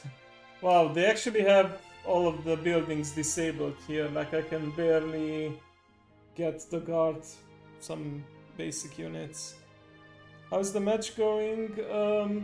I think I can win this. Like, this is the first mission of a campaign.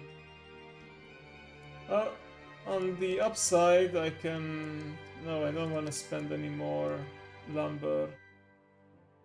I guess I'll just leave it like this. At least they cannot recruit any more enemy heroes here. Okay, resource silo. Additional wood and ore each day. Oh, heck yeah. I like the sound of that, even though it costs me quite a bit. But I can also now trade in these for gold and other resources, so if necessary I will do it. Okay, I'll just leave it like this for now. Okay, yeah, they have 2 more heroes to deal with.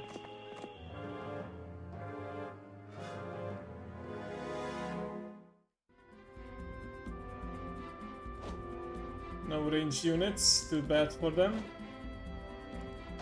I just lure them all in this direction.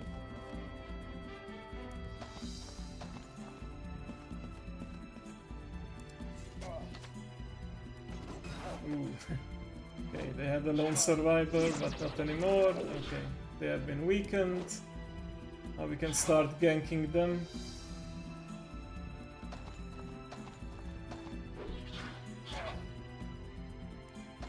I think they will be dead by the time the nodes reach them. Yep, there you go.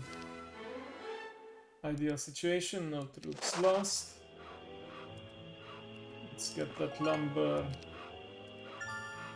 Perfect. Okay. Stables. Yep, I will need that extra movement. And what's this? Okay, this is where one of the heroes is. So I want to start moving south towards this town. Alright. What about this region? Oh, okay.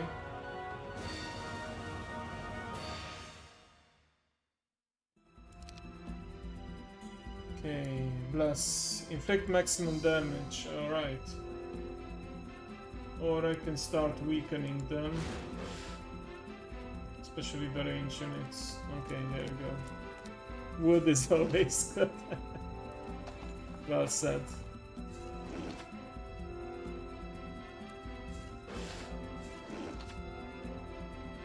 Okay, let's give them haste. Haste I know is also very good because it allows troops to move faster, so we can reach the lizard man. Nice.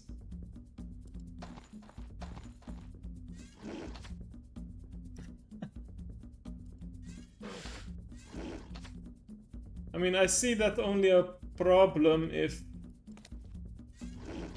you don't want it to be seen. If you're by yourself, then it's no issue.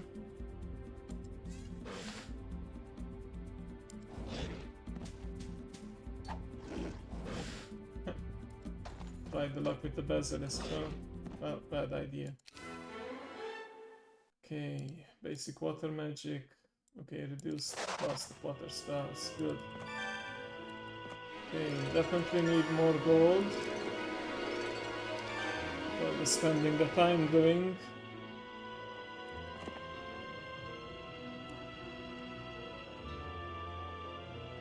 Yeah. There are many issues. Okay, scatter. Well, you can go ahead and run then. I'll just pick up these gems. A fairy ring. Oh, and it's a reference to the real-life fairy rings, which are actually these mushroom circles. Okay, extra luck. Should I try my luck with... I mean, I have the hydras. Wait, is this the one that produces the hydras? No, this is the regular one. This is the one that produces the hydras, and it's all the way up the north. So I could get like an extra hydra because it's gonna be the next week soon. Okay, let's just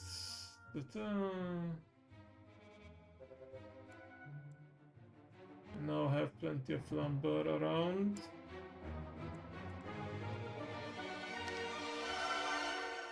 Just go with some cheap buildings for now.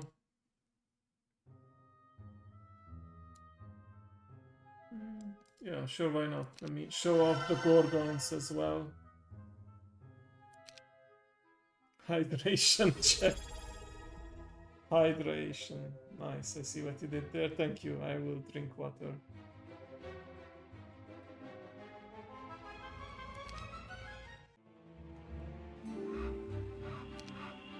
Hard work. I think that's the first animal you will find in the dictionary because of the double A.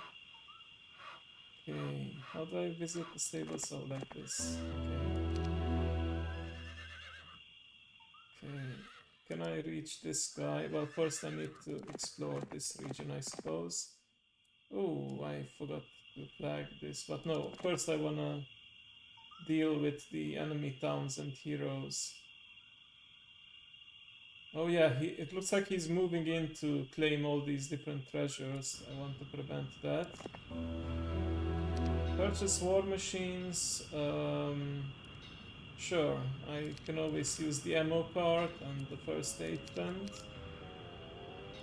And that's it for now. They join me, great.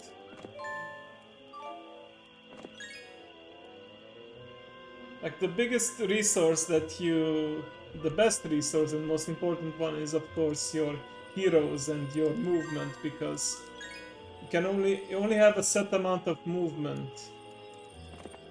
So yeah. Oh crap.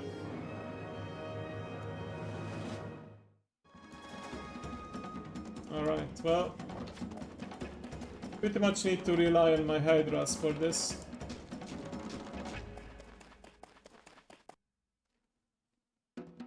And this is the hero that doesn't have any spells either.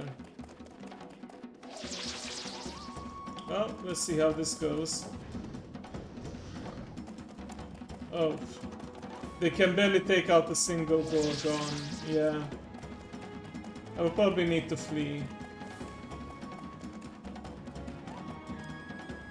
Okay, they don't have the insta-kill ability like the upgraded version, at least.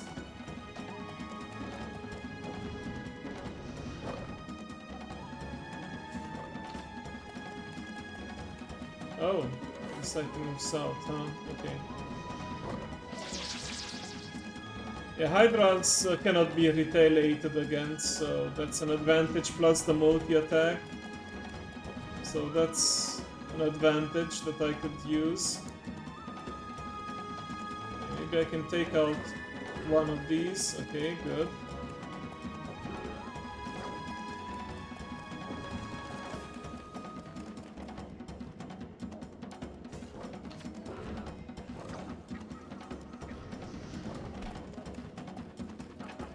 Maybe the Hydras will be able to take them out.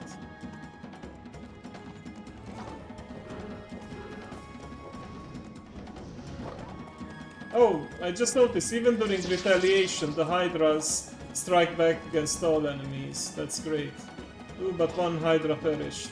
That's not ideal. Okay.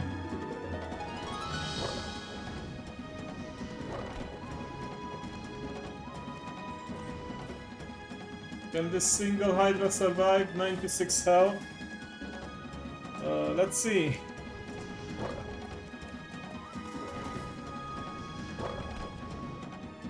It's very powerful because it's surrounded, but it can deal with all enemies.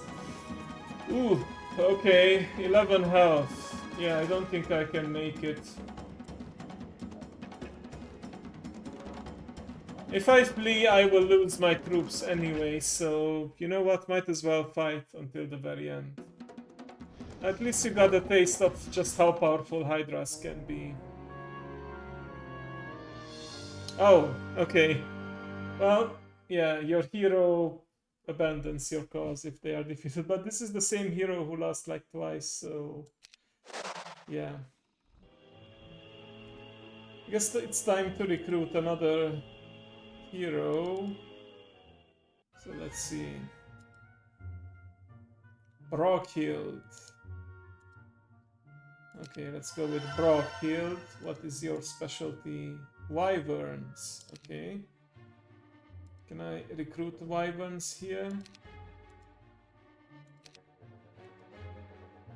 As a matter of fact, I can, and I can recruit a single Hydra as well, but since they specialize in wyverns, I focus on that. It's important to get your archers, and yeah, dragonflies are excellent too, but now I'm low on gold, so let's use the marketplace and sell off some of these gems. I don't need them, to be honest. Trade. I don't need the crystals either that badly. There you go. Now I can recruit more troops. Can I afford the... No, I can't even afford a single Hydra. It's 2,000 gold. It's fine. I'll get some gnolls, I suppose.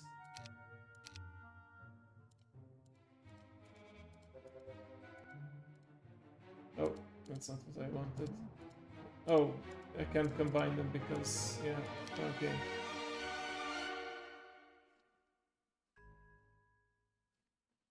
Alright, which way can I go? I suppose I can first visit this just to get the experience. More bones to no one. Yeah, that's what they say in World of Warcraft, right? But yeah, now I'm truly out of gold because I spent it all on troops. It's kind of difficult, like, you gotta think real hard to make sure you fight only the battles you know you can win, and be mindful of your economy. Okay, where did this hero go? Oh, they're over here, okay. Well, let's take them out.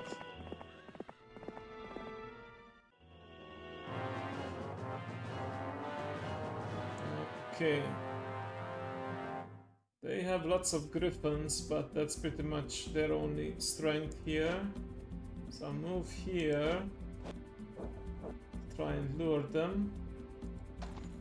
As long as I can keep my lizardmen free, then it should be good. Oh, right, let's use some magic. Slow... I could slow down the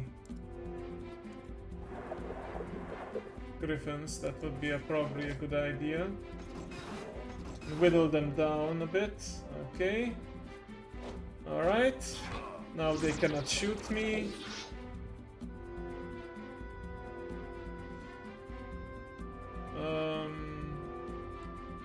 No, I'm not gonna fight these guys. I'm just gonna cover the lizardmen, so yeah, the griffins cannot get at them. Okay. Yeah, these guys are gonna die, but it's only 2 of them, so might as well deal some extra damage. There you go. Okay. It's done. Oh, cure and it healed 1 damage. I don't think that was really worth it, but to each their own. Okay. Weaken these guys. Might as well deal some damage to them too. Now we can move in. Oh, they're really fond of healing, huh? Okay. Vegan bones, no meat. Vegan bones. Never thought I'd hear that term.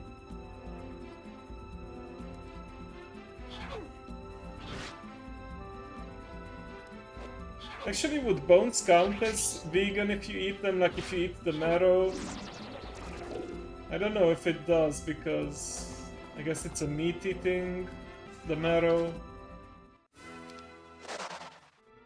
Honestly, don't know. Okay. Alright, so there's some troops defending, but I think it's very few. Okay. The most dangerous ones are the griffins. The rest does not interest me.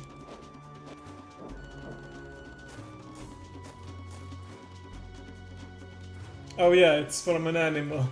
That's true. That's I guess the main requirement for vegans, to have nourishment from plant sources only. Yeah, so I can actually take control of the ballista thanks to the hero's skill, which is artillery. Okay. Okay. Griffin is down. Oh, extra morale, good. Okay, archery for extra ranged troop damage, sure, why not? Okay, I think I only have 1 town. Yep, that one over there, and 1 hero left.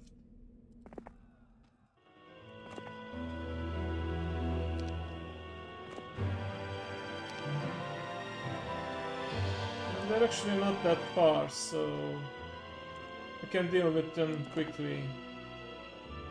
Oh, they want to join me for gold? Sure, better than losing troops. Anything special up here? Well, might as well explore. Oh, there's a ship, from what I can see. Okay, right. Let's see what's over here. Stables for extra movement, sure. Make sure I didn't miss any mines. No, nothing over here. Okay, well, I'm pretty low on gold, but I'm not that desperate to build anything else. Unless here I can build maybe... Nope, I cannot even do that. Okay, never mind. Vegan bones, is that possible? Yeah, you never know. Okay. Did the hero... I didn't see. Did the hero actually retreat to the town? I think they did that. Okay. Well, might as well just close in. I think it's actually an alternate win condition to just straight up take all the towns. Oh! Mermaids. I don't know what they do, so I'm curious. Let's see. We'll go a bit by ship as well, I suppose. Yeah. I'm sure nothing bad will happen. You know what? I'm gonna go and recruit the additional lizardmen here. Okay. Ah, yep. This is where you are hiding. Okay. Well, I can cast one spell and that's it. Damage from hand-to-hand attacks, so range attacks don't help. So we just weaken their archers a bit.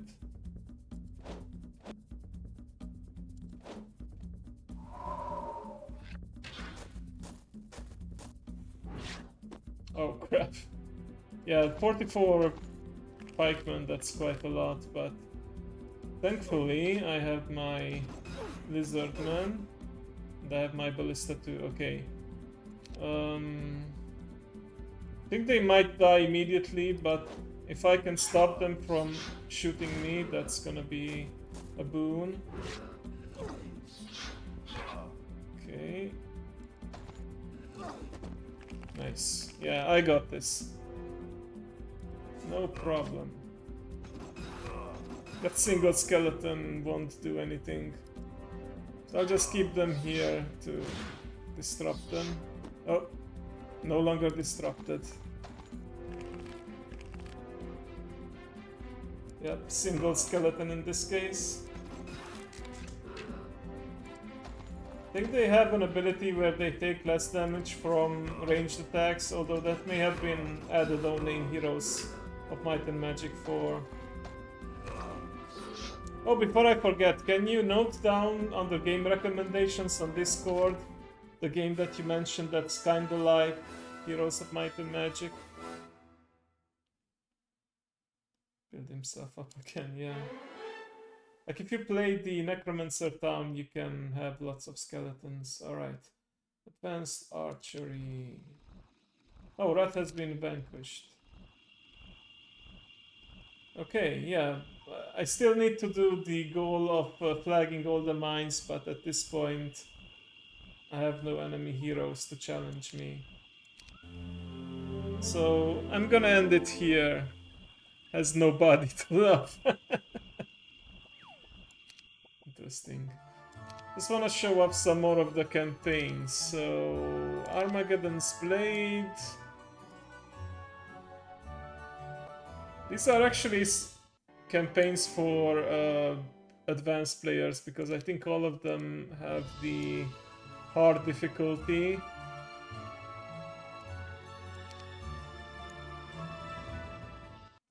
But yeah, these are all the different town types that I could show up here. Festival of Life, these are the barbarians.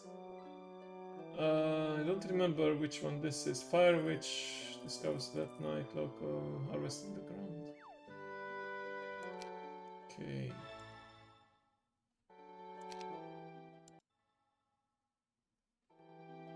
To prove himself a dragon slayer, Drakon might first defeat a crystal golem dragon. Oh yeah, they introduced a whole bunch of new dragon types, like there's crystal dragons, fairy dragons, azure dragons, like those are the ultimate dragons, I believe. Rust dragons, all kinds of different types.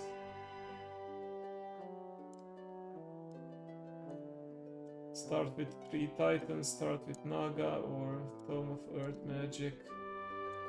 Titans are pretty cool, so yeah, let's see. My mother has finished preparations for my final test. The finest crystals stealthily taken from the caverns of Kulad has been used to create a great dragon golem. This creature's construction is a feat of magical prowess. To destroy it is even a greater feat. Yet I have heard the greatest feat a dragon slayer can accomplish is to kill a rare and mighty Azure dragon. Yeah, the difference is, like they mentioned, that the main difference is that you start with the same resources, or on easy difficulty you have resource advantage. Yeah. So this is the town called the Tower. Looks like this one is fairly limited though. Okay, so you can't even build anything in this one. I guess this is one of those no build missions. You're just supposed to go with the troops that you have, and no wonder, because you start with like 500 of each. Okay, so yeah, these type of heroes have gremlins, gargoyles, golems, magi.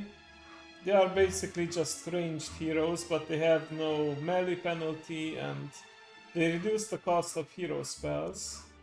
So that's useful. Genies. They hate the Ifrit, which are from the Inferno Town. Nagas are pretty good because they cannot be retaliated against. Also, they are sexy snake ladies, so that's always a plus.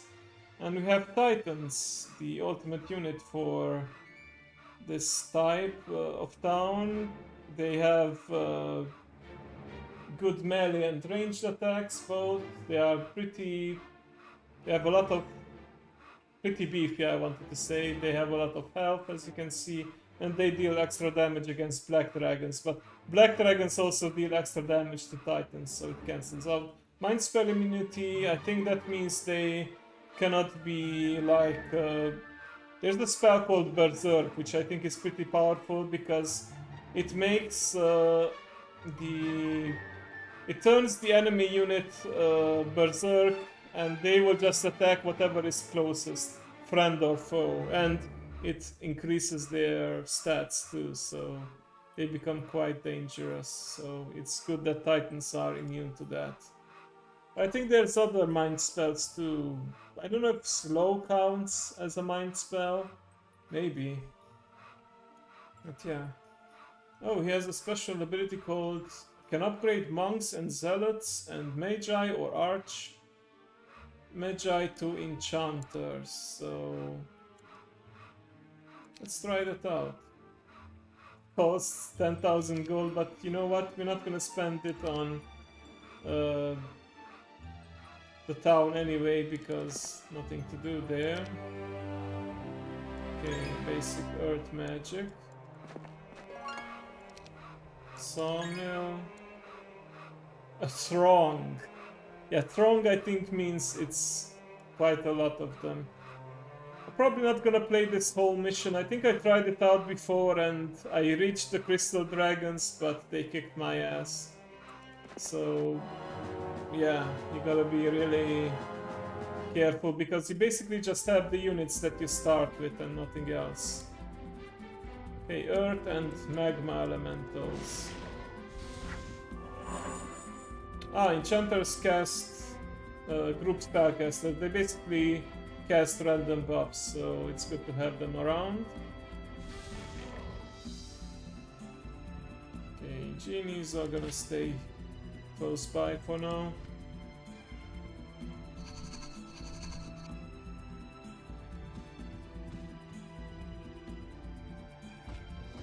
Here we go. Yeah, dragons do have the tendency to do that, huh? Okay, I'm gonna keep the titans at a distance for now. I only have 3 of them, so I wanna be mindful of that. Okay. Now I'm just gonna defend, and should I stand in the gargoyles? They're gonna lose a lot of units, but might be worth it.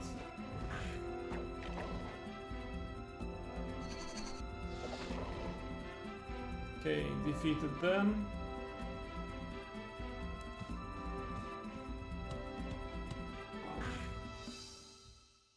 Yeah, gonna lose those gremlins pretty fast.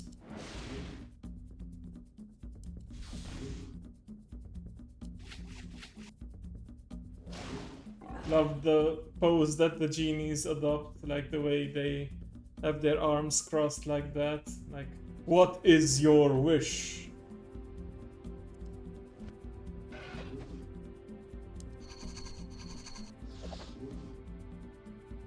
Golems are pretty slow. Okay.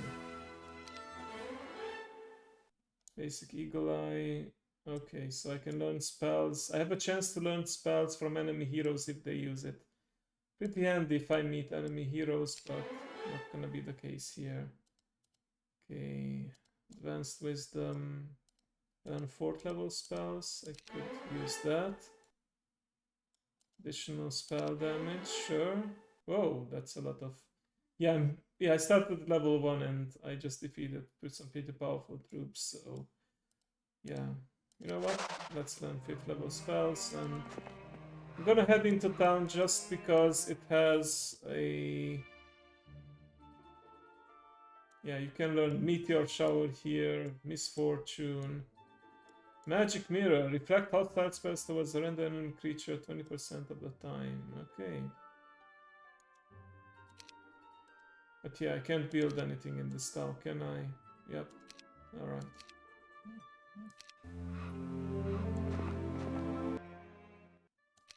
Plus 1 knowledge and... Yep.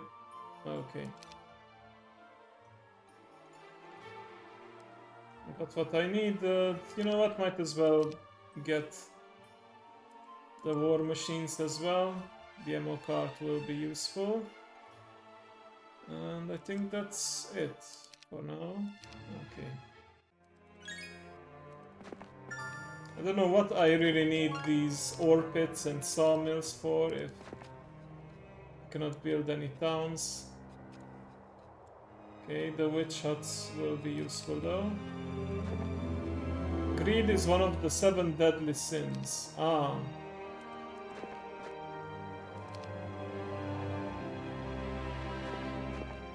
How wise of them to say that. So if I try to grab too many resources, I'm gonna get punished in some way. Okay, air elementals. Good anime. Yeah.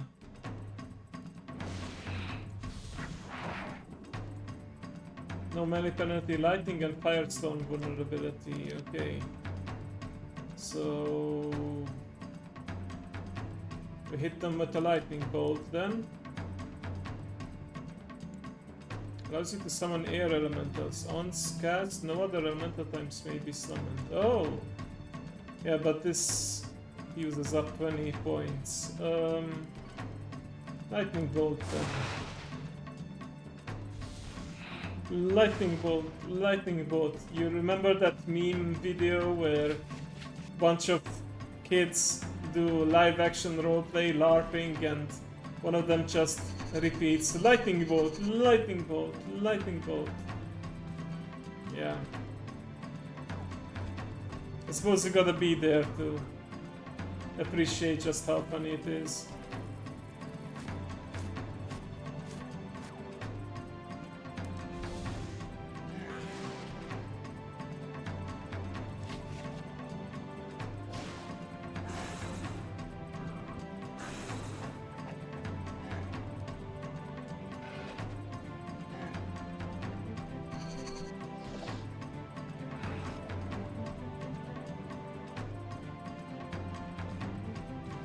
Oh, I forgot to cast my spell. Let's weaken them some more. They are ranged, unfortunately, so yeah.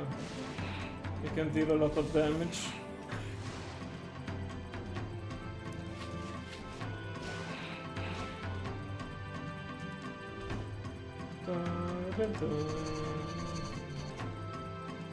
Okay, I'll find the video and link it to you in a bit.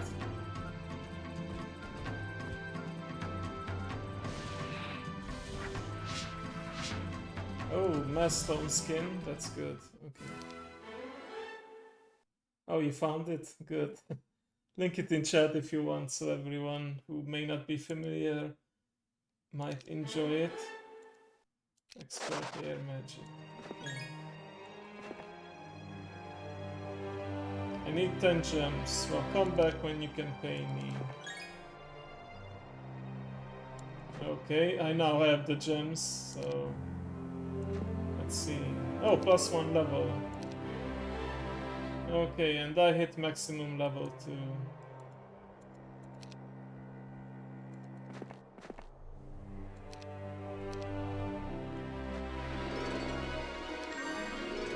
Is there even a point in me gathering resources if I can't recruit anything? But yeah, that was basically the Tower Town. It's a lot of fun to have, like when you can actually build the different units. Like the Magi are pretty good ranged units, and the Titans are pretty awesome too. Okay, let's check out another campaign.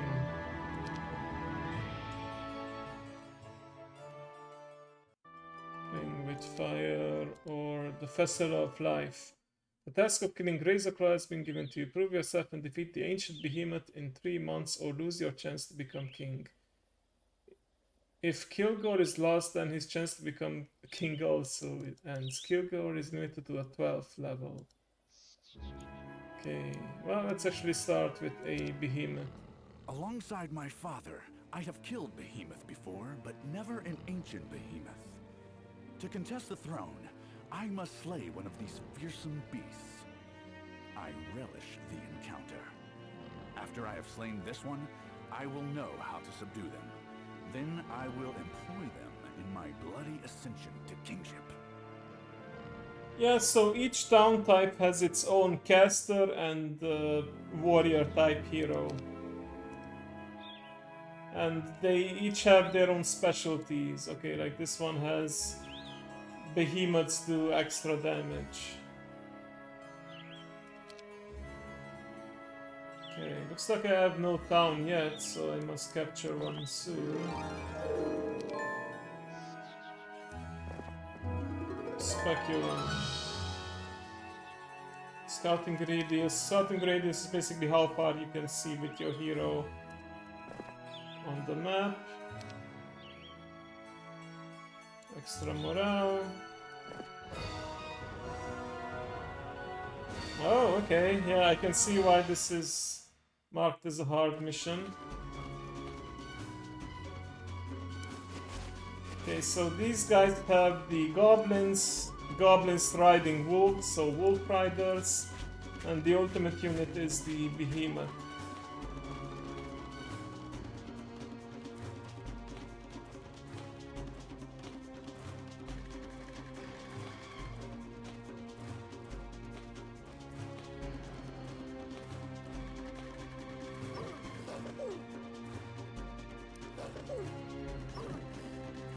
Yeah, I think this guy will need to carry.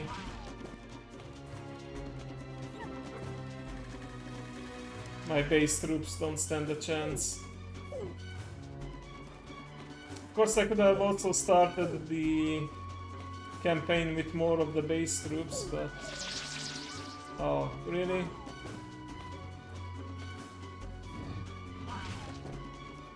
Okay.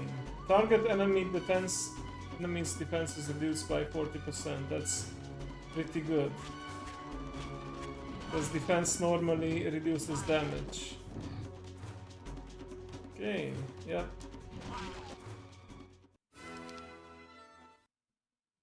Russell start. Oh, okay, yeah. I need to get a town within a week or I will lose the game.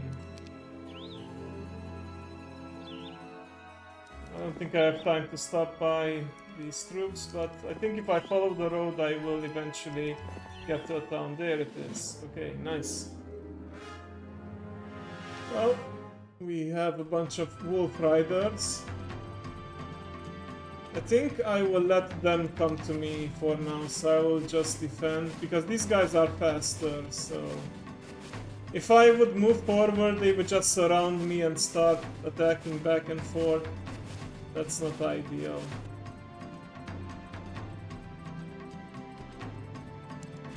But now I can start going up against them, like that.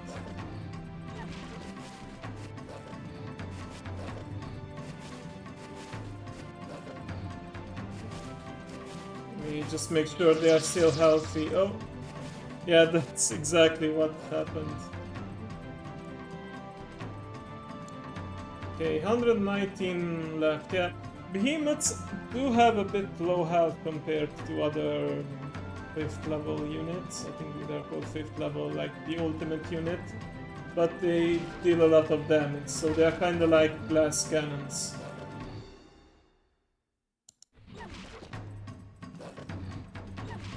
Nice.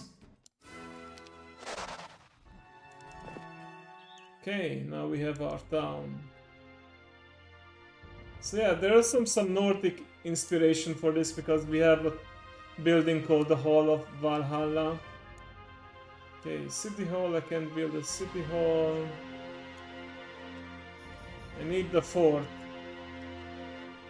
Otherwise I can't build many of these. And I can't have a behemoth lair either, so... Basically just have the one behemoth I started with. Okay. Right. I have exactly 20. Well, I guess I'll have the ore nearby and the sawmill, so... You know what? Yeah, that's... I mean, I can't build anything else until I get that. Or I could go... Well, ammo cart is not relevant to me because I have 0 range units. Yeah, but these guys have the... Let's just build a fort so I can show off the different units from this faction. You have the goblins, the wolf riders, orcs, they are the ranged troops here. They throw their axes. And we have ogres. They are just tough units in hand-to-hand combat. We have the flyers here, the rocks, and when you upgrade them they become thunderbirds. And then you have the cyclopses, they are the stronger ranged attackers, and I think they can attack areas as well with their boulders. And then of course you have the behemoths. So yeah, let me just recruit some fresh troops for Kilgore. Even though the behemoth will probably carry for a while.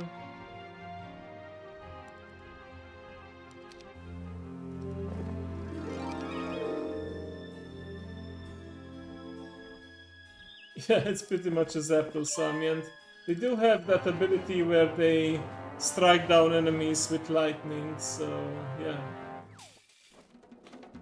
The name is not just for show. Yeah, goblins and hobgoblins are pretty weak, but their strength is that they can be built in large numbers.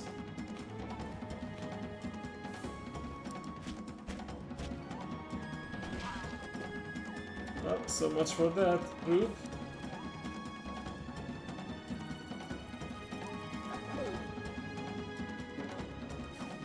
Gonna move in to defend my orcs.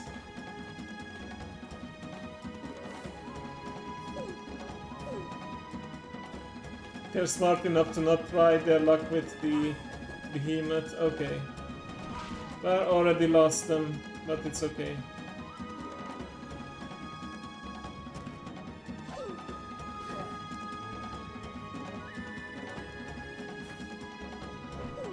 Just gonna bonk them with the club. Oh, yeah. There goes the orcs, but I still have my behemoth. Okay, expert offense. Oh yeah, this also boosts the damage of... So yeah, you can see that their attack skill went up from 17 to 26. Thanks to all the different bonuses, like the behemoth bonus and the attack bonus. Plus with the offense, I increased the damage, so yeah. The damage, there is some variance, so it's a bit of luck there as well. In fact, there is a thing called luck where you can deal just double damage straight up. And there are spells that make you deal maximum damage. Now jump just mean more XP from killing, yeah. Alright. Got our lumber mill as well as some... I keep calling it lumber mill, I know it's sawmill actually. But yeah, I like the look of this town. Should I go with the marketplace? Maybe. But I don't have an excess of a lot of things, so maybe Hall of Valhalla boosts my heroes' stats. I can't recruit new heroes, right? Yeah, I can't build a tavern. So it's only this guy.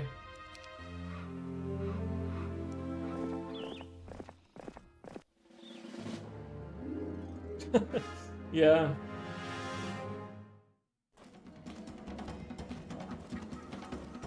The behemoth is gonna be the MVP here. These guys can easily take out and overwhelm my ogres and the lone orc.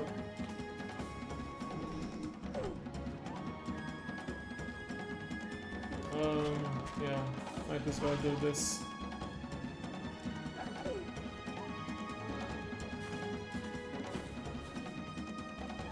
I think the orc is a goner unless... Yep, they are a goner. Ogres have like 40 HP each, so some might survive, but not many.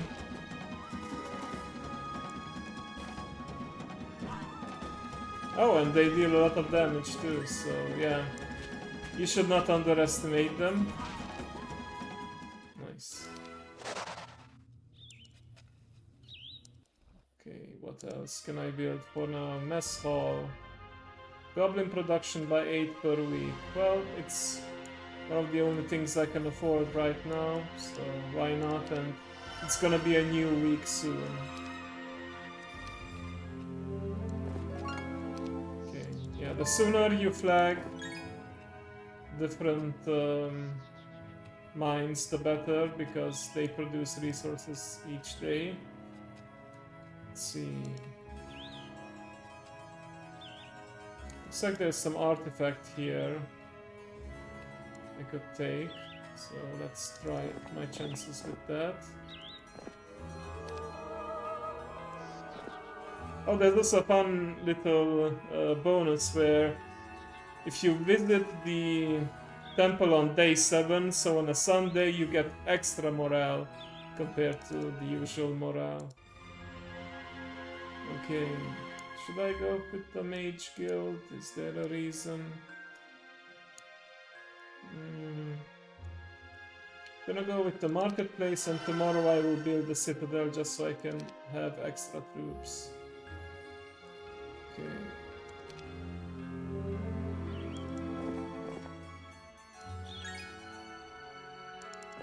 Oh, that's just some dried up vegetation, okay. Alright, there are some orcs in the way of these items, but I have some pretty powerful troops at my side. Okay. Wolf band, so I have my wolf riders and then the citadel. I think that will work out. Escape tunnel allows a garrison hero to flee from defending against the siege. Yeah, normally you can't do it, but these towns have the escape tunnels. Okay.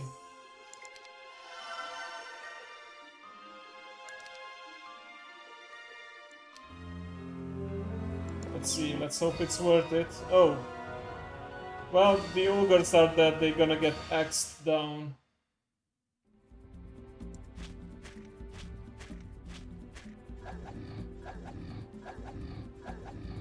They do 10 damage. Oh, they actually deal quite a lot of damage. Oh, come on.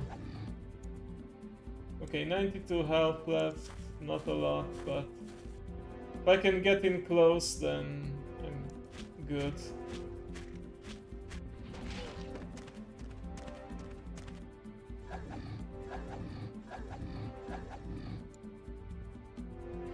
Okay, 57 health left. Gonna be close, if not the end. Oh, that's very lucky. Okay, 36 health left. Let's mess with these guys then.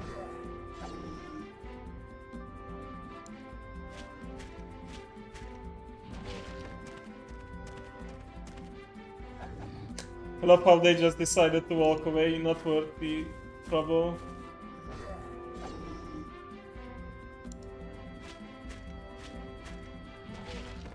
No enemies with large grass, no. Nothing like that in this game. Okay. No casualties actually, but cutting it pretty close. Vial of Lifeblood increases the health of your units by +2. That can make a difference sometimes, especially with the weaker units. Lots of orcs. Should I try my luck with them too? I will get another artifact. Or I should maybe just head back to town, but it would take 3 days. And this, I mean, not 3 days. 3 means I'm gonna get there not tomorrow, but the day after tomorrow. Let me just build the citadel here. And I can get a whole bunch of troops. Yeah, you saw that the production increased significantly. Okay. Advanced scouts report that they found 3 ways past the mountains, one guarded by Cyclops, one by rocks, and the other guarded by ogres. They did not check the inland sea, but rumors of a whirlpool abound. Okay. Let's just see how long I can survive with the behemoth. There's quite a lot of them, but these are the unupgraded orcs. So those were orc chieftains, these are just regular orcs. Okay.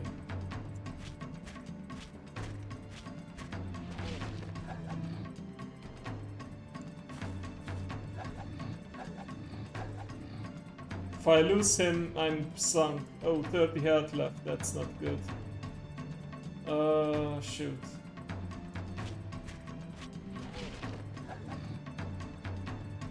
Well, there's fewer and fewer of them.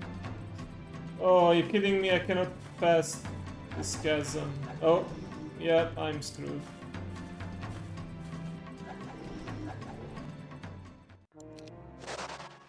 Okay, yeah. Yeah, this is what happens when you get greedy. Oh shit! I forgot there was the... Damn. Nice game over screen. Okay. Yeah. Let's check out 1 or 2 more before I have to go. Let's see... Dragon Slayer, Dragon's Blood. Yeah, let's go with the Orwald. dungeon I type. find the name distasteful. This old man has held rich Nyan lands given to him by a much greater father. He squandered his time and done little to earn his stature. I have stood in his shadow and by his borders too long. His lands will be mine.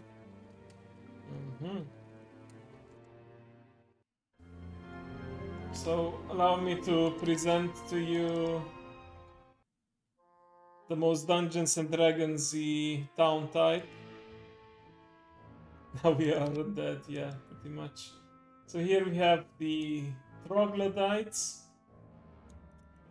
the harpies. Harpies have a nice ability where they fly in, attack, and then fly back. And if you upgrade them to the harpy hags, they cannot be retaliated against either.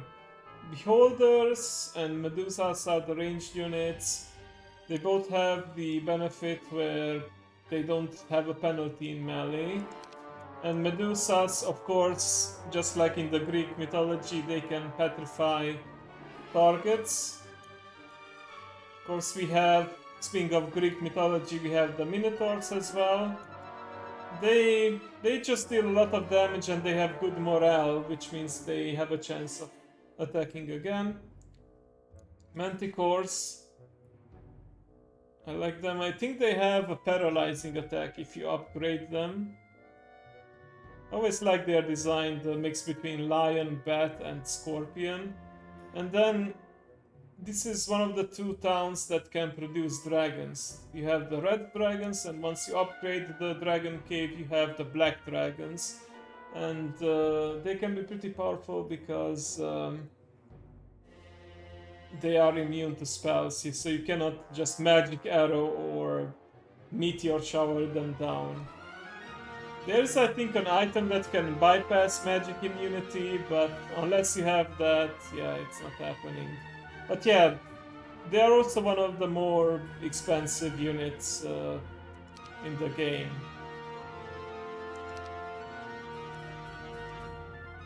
Let's see. Specialty dragons, yeah, but I don't have any dragons yet. But I do have estates, so that's an extra gold, and tactics too. Do I have any spells? Not yet, it seems. Let's just visit the town. Mushroom ring, mana vortex. Okay, let's start with the mage guild, or the town hall would also be a good idea. You know what? No, I want my hero to be a caster, so here you go. Okay, let's just recruit what I can so far. Holders, and suppose we set out. I think the objective here is just to conquer the other towns within an allotted time.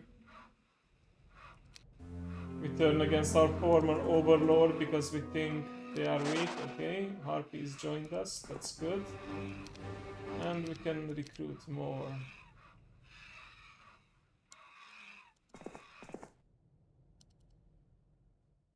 Okay.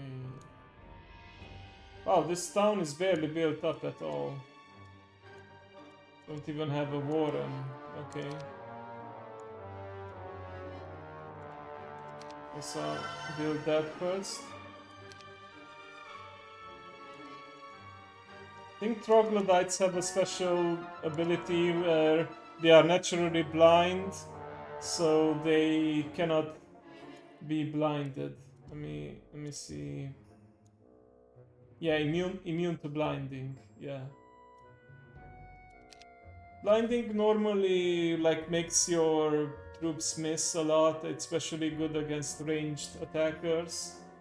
But yeah, troglodytes, they just ignore that. I guess they have predator vision. War diet. Today my scout reported a small group of wild red dragons have built an nest blocking the most direct route to Ordwald's remaining lands. Okay. Thank you, Scout, I suppose.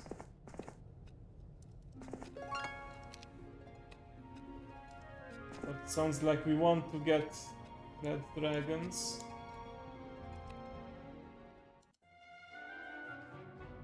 Portal of Summoning. With the portal you can recruit creatures from externally flagged dwellings.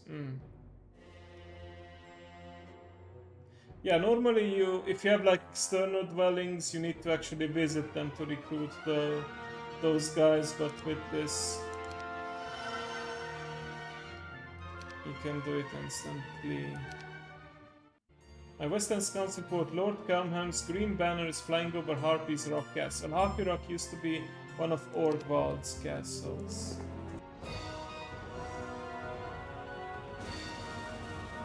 Okay, let's just do one combat so I can show off these units. Okay, tactics phase. Yeah, we have the tactics skills so we can move our guys around a bit. And once we are ready, we just hit start combat. Yeah, dragonflies are super fast, so they can just cross the entire map if they want to, so yeah. Doesn't actually matter where they're from. Yep.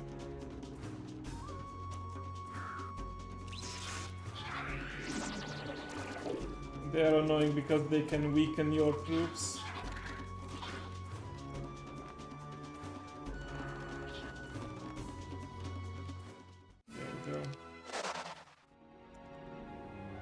Basic diplomacy, okay. How's it to negotiate with monsters who are weaker than your group? So yeah, you can't negotiate with like big dragons if they overwhelm you. What does it smell like? Probably nothing pleasant, I imagine. If they have an accent and they get too scared, yeah. That's kind of what I was thinking. Okay, let me show off some other towns as well. Let's see. Armageddon's Blade. You start with the castle town. We have already seen that. Don't know what these guys are all about. Traveling from Erathia to my homeland of Titalia, I've passed through several towns. I have yet to encounter a living soul. There is only the lingering stench of the undead. I fear a necromancer in the area is raising an army. Who is unknown? Why is unknown? What about those zombies? Oh. Sorry about that, game crashed.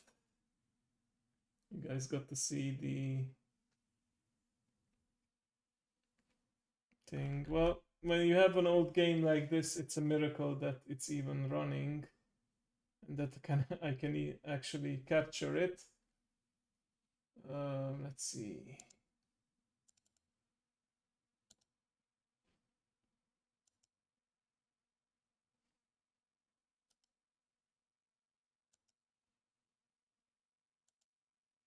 And there we go.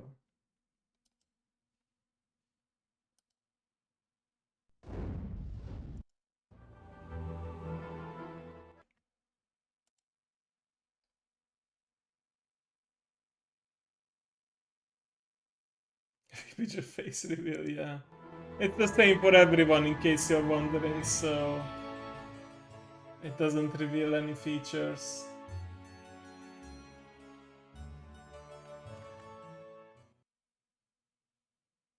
Okay, let me see.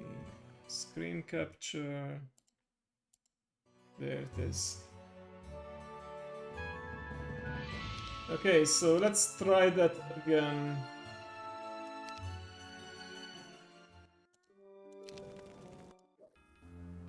You enter into the city not too far from the Italian and brawl there. Oh! This is the town type that we already seen, the fortress. Okay. That case. I know Shadow of Death has one Elven campaign at least, like the Elixir of Life. Birth of a Barbarian, yeah. This is the Tower type. Barbarian type.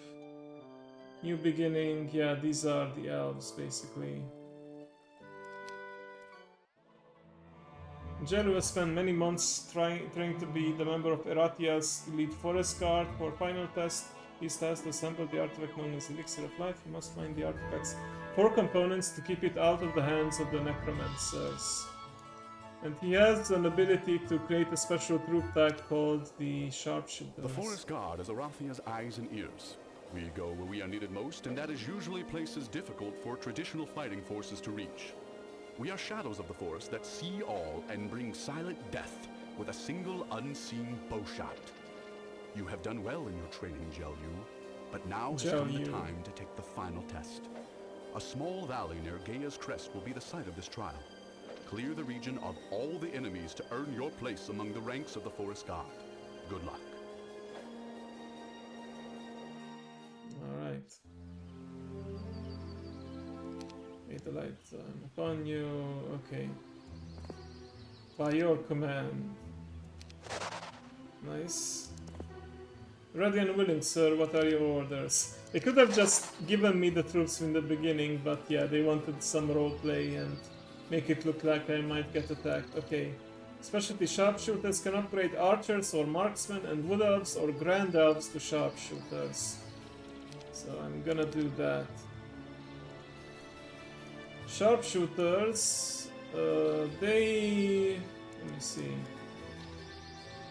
I think they ignore all penalty. No, I cannot see any details, but... yeah, they ignore all terrain, so they deal maximum damage at any range and behind any obstacles. Let me demonstrate. Yeah, you see the arrow is not broken. That means that they will deal full damage. I'm gonna send in the dwarves to defend them.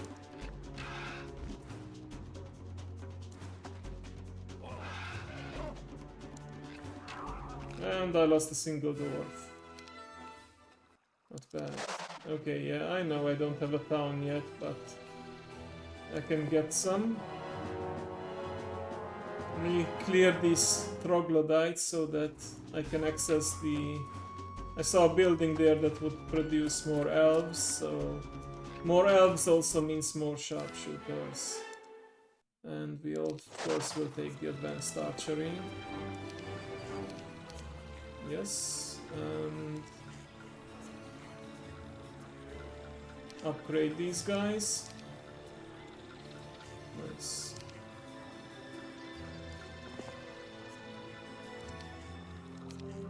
Yes, I have a week. Oh, I thought that was the town that was just a mine for crystals. That's okay.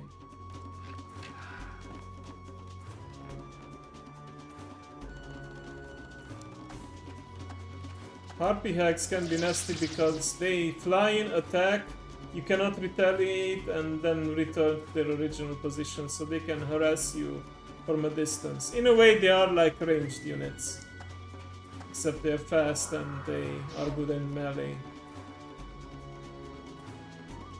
Oh, they decided not to attack, okay.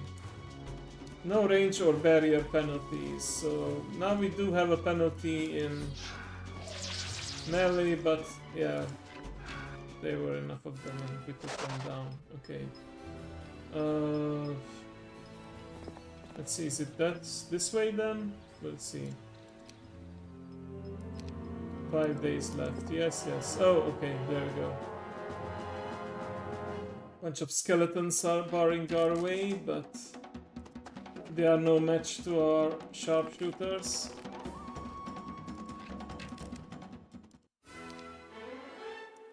Especially if we pick expert archery too.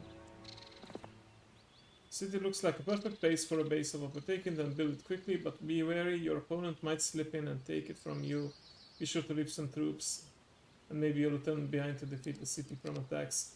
I mean, yeah, this is a beginner's tip, but it can happen. Oh, they do actually have some defenders. Okay. Yep. They have centaurs and grand elves. They shoot twice, so let's take them out first.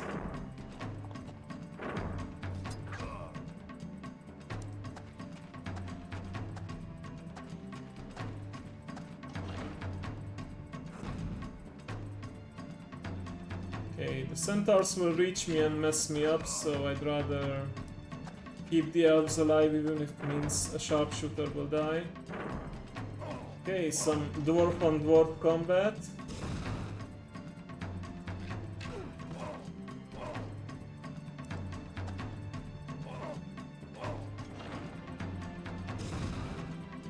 And the rest will die too.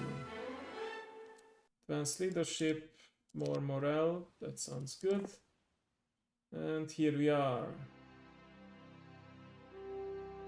Like the music, I think, even if it's not my favorite town overall, the music from here and some of the troops that you can get are my favorites. Of course, I'm a big elf fan, so they have probably the best ranged unit, the wood elves and the grand elves.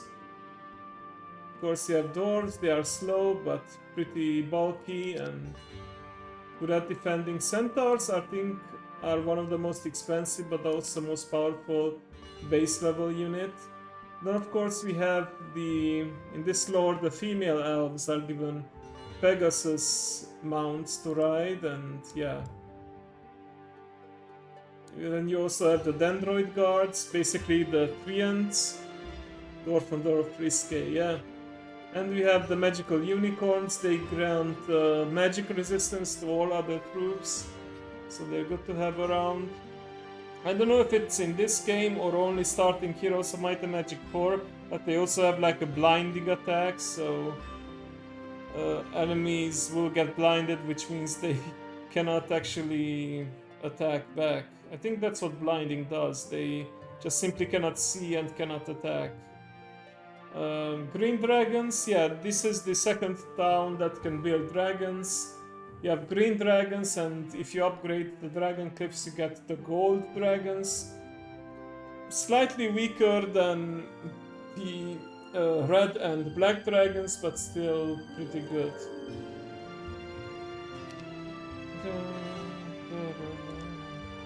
Obviously, I want more elves because that means more sharpshooters for me.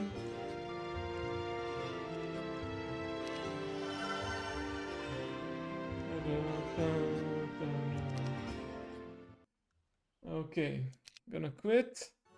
Let me just do a single scenario, like a random map. I can adjust difficulty. So let's see. Easy difficulty means large advantage in resources and the computer plays poorly. Starts with moderate advantage in resources and computer plays well. Hard difficulty, same resources, plays best of ability. So hard, I would say, is the normal difficulty,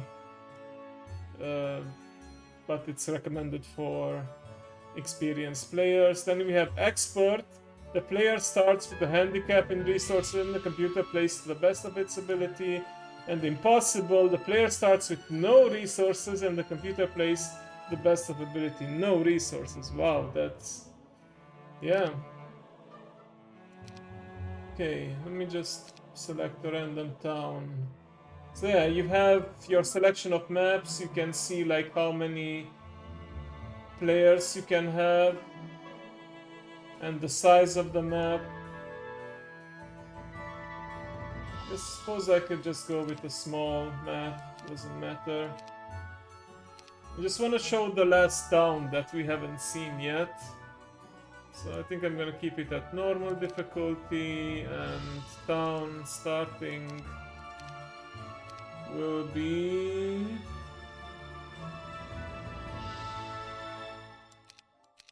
Tower Inferno... Oh, we haven't seen Necropolis either. But let me start with the Conflux. As with the force of the barbarian twice, they are looking to claim their land. They won't wait forever. Right.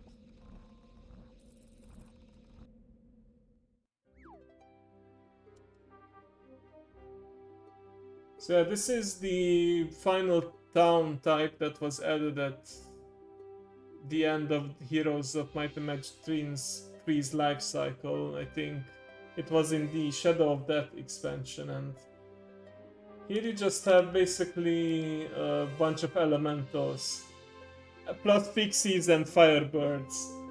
But firebirds, I think, firebirds and phoenixes were my favorite type because they can be reborn. Like You strike them down, they come back with, I think, like health, so yeah, they can be pretty tough.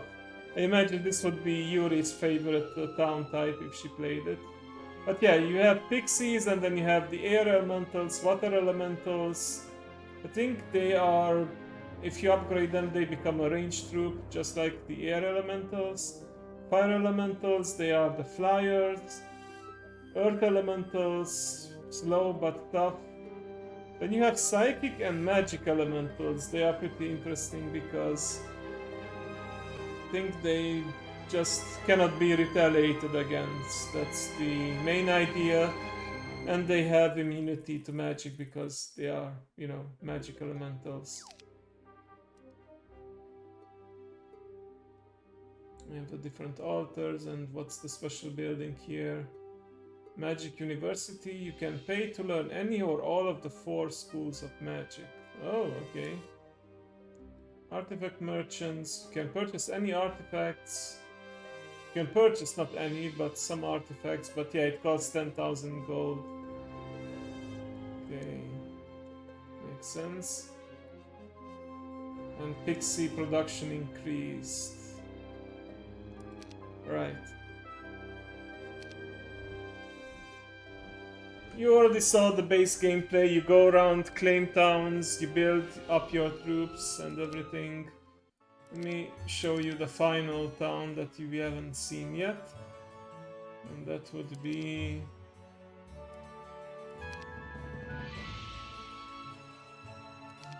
Oh, you actually have a teammate with you. Nice. Necropolis. So yeah, these are the undead, basically. So you have your skeletons, your walking dead, or if you upgrade them, they are zombies. The wights, the vampires, and vampire lords. Vampires can be pretty annoying. I believe there's a meme around Heroes of Might and Magic 3 and vampire lords being overpowered because they can drain health, and they can even resurrect. Like if they drain enough health, they can resurrect fallen enemies. Look up vampire lords are balanced and you will see what I mean. Then you have liches and arch liches. They are the range units and they have like an AoE attack, so pretty good. Black knights, yeah, they're just very fast because they are mounted units, and I think they have a chance to deal double damage. And I misremembered, they can also produce dragons. The 3rd town that can produce dragons, but yeah, bone dragons and then ghost dragons are basically just like bone dragons, but more ghosty, more wispy look. So yeah. Also, all of them have the undead trait, which means anyone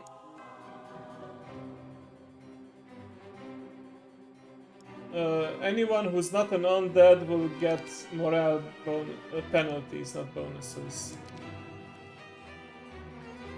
And with this, basically, the strategy here is to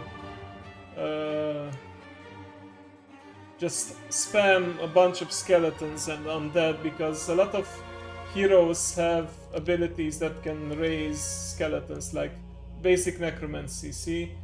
10% of creatures killed in combat brought back from dead as skeletons. Yeah, basically we're using the enemy's troops against them. Yeah.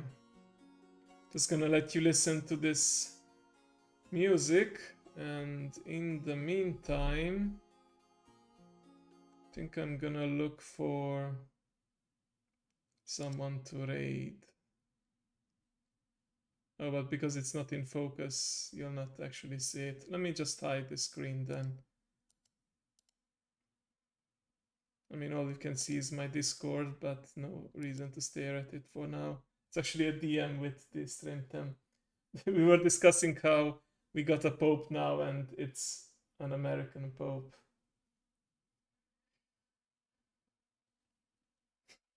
Yeah, you know that comic where it's like, I will avenge my brother. Are you guys with me? And then we have the archer, you have my bow. Then you have the dwarf, my axe. And then the necromancer says, and your brother. So, yeah.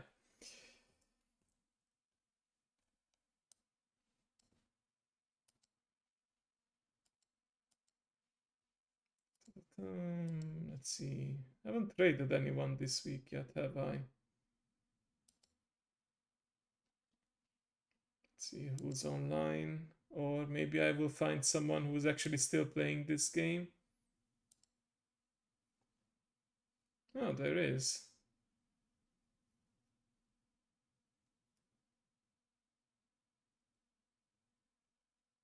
Oh, they have leagues and stuff. And open lobbies, okay. Lots of them are Russians, apparently.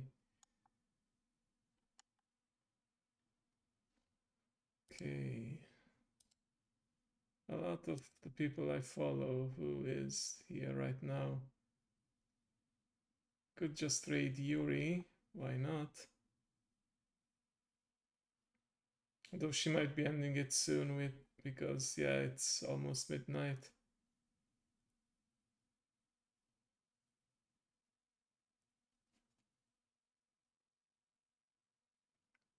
You know what? Let me raid Matt because he's collabing with Yuri and I don't know if he has been raided yet, so let us show him how that feels. Probably doesn't have an alert, but that's no reason not to support our friends.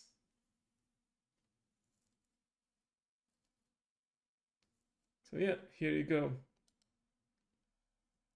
They are mid the boss fight. Okay. Right. So yeah, grab your raid message, or if you are subbed, you can use the special emote. Thank you for watching me today. Things didn't go as planned, but that's just how life is sometimes.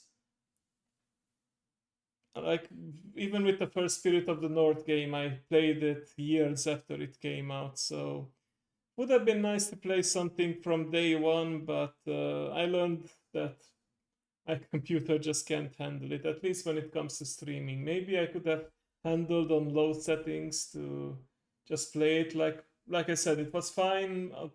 I tested it out before stream. It was fine while running with Streamlabs, but as soon as I hit that start stream button, everything just caught fire. But I digress. Remember, everyone, to take care of yourself and love each other. Thanks for dropping by, and I shall see you next time.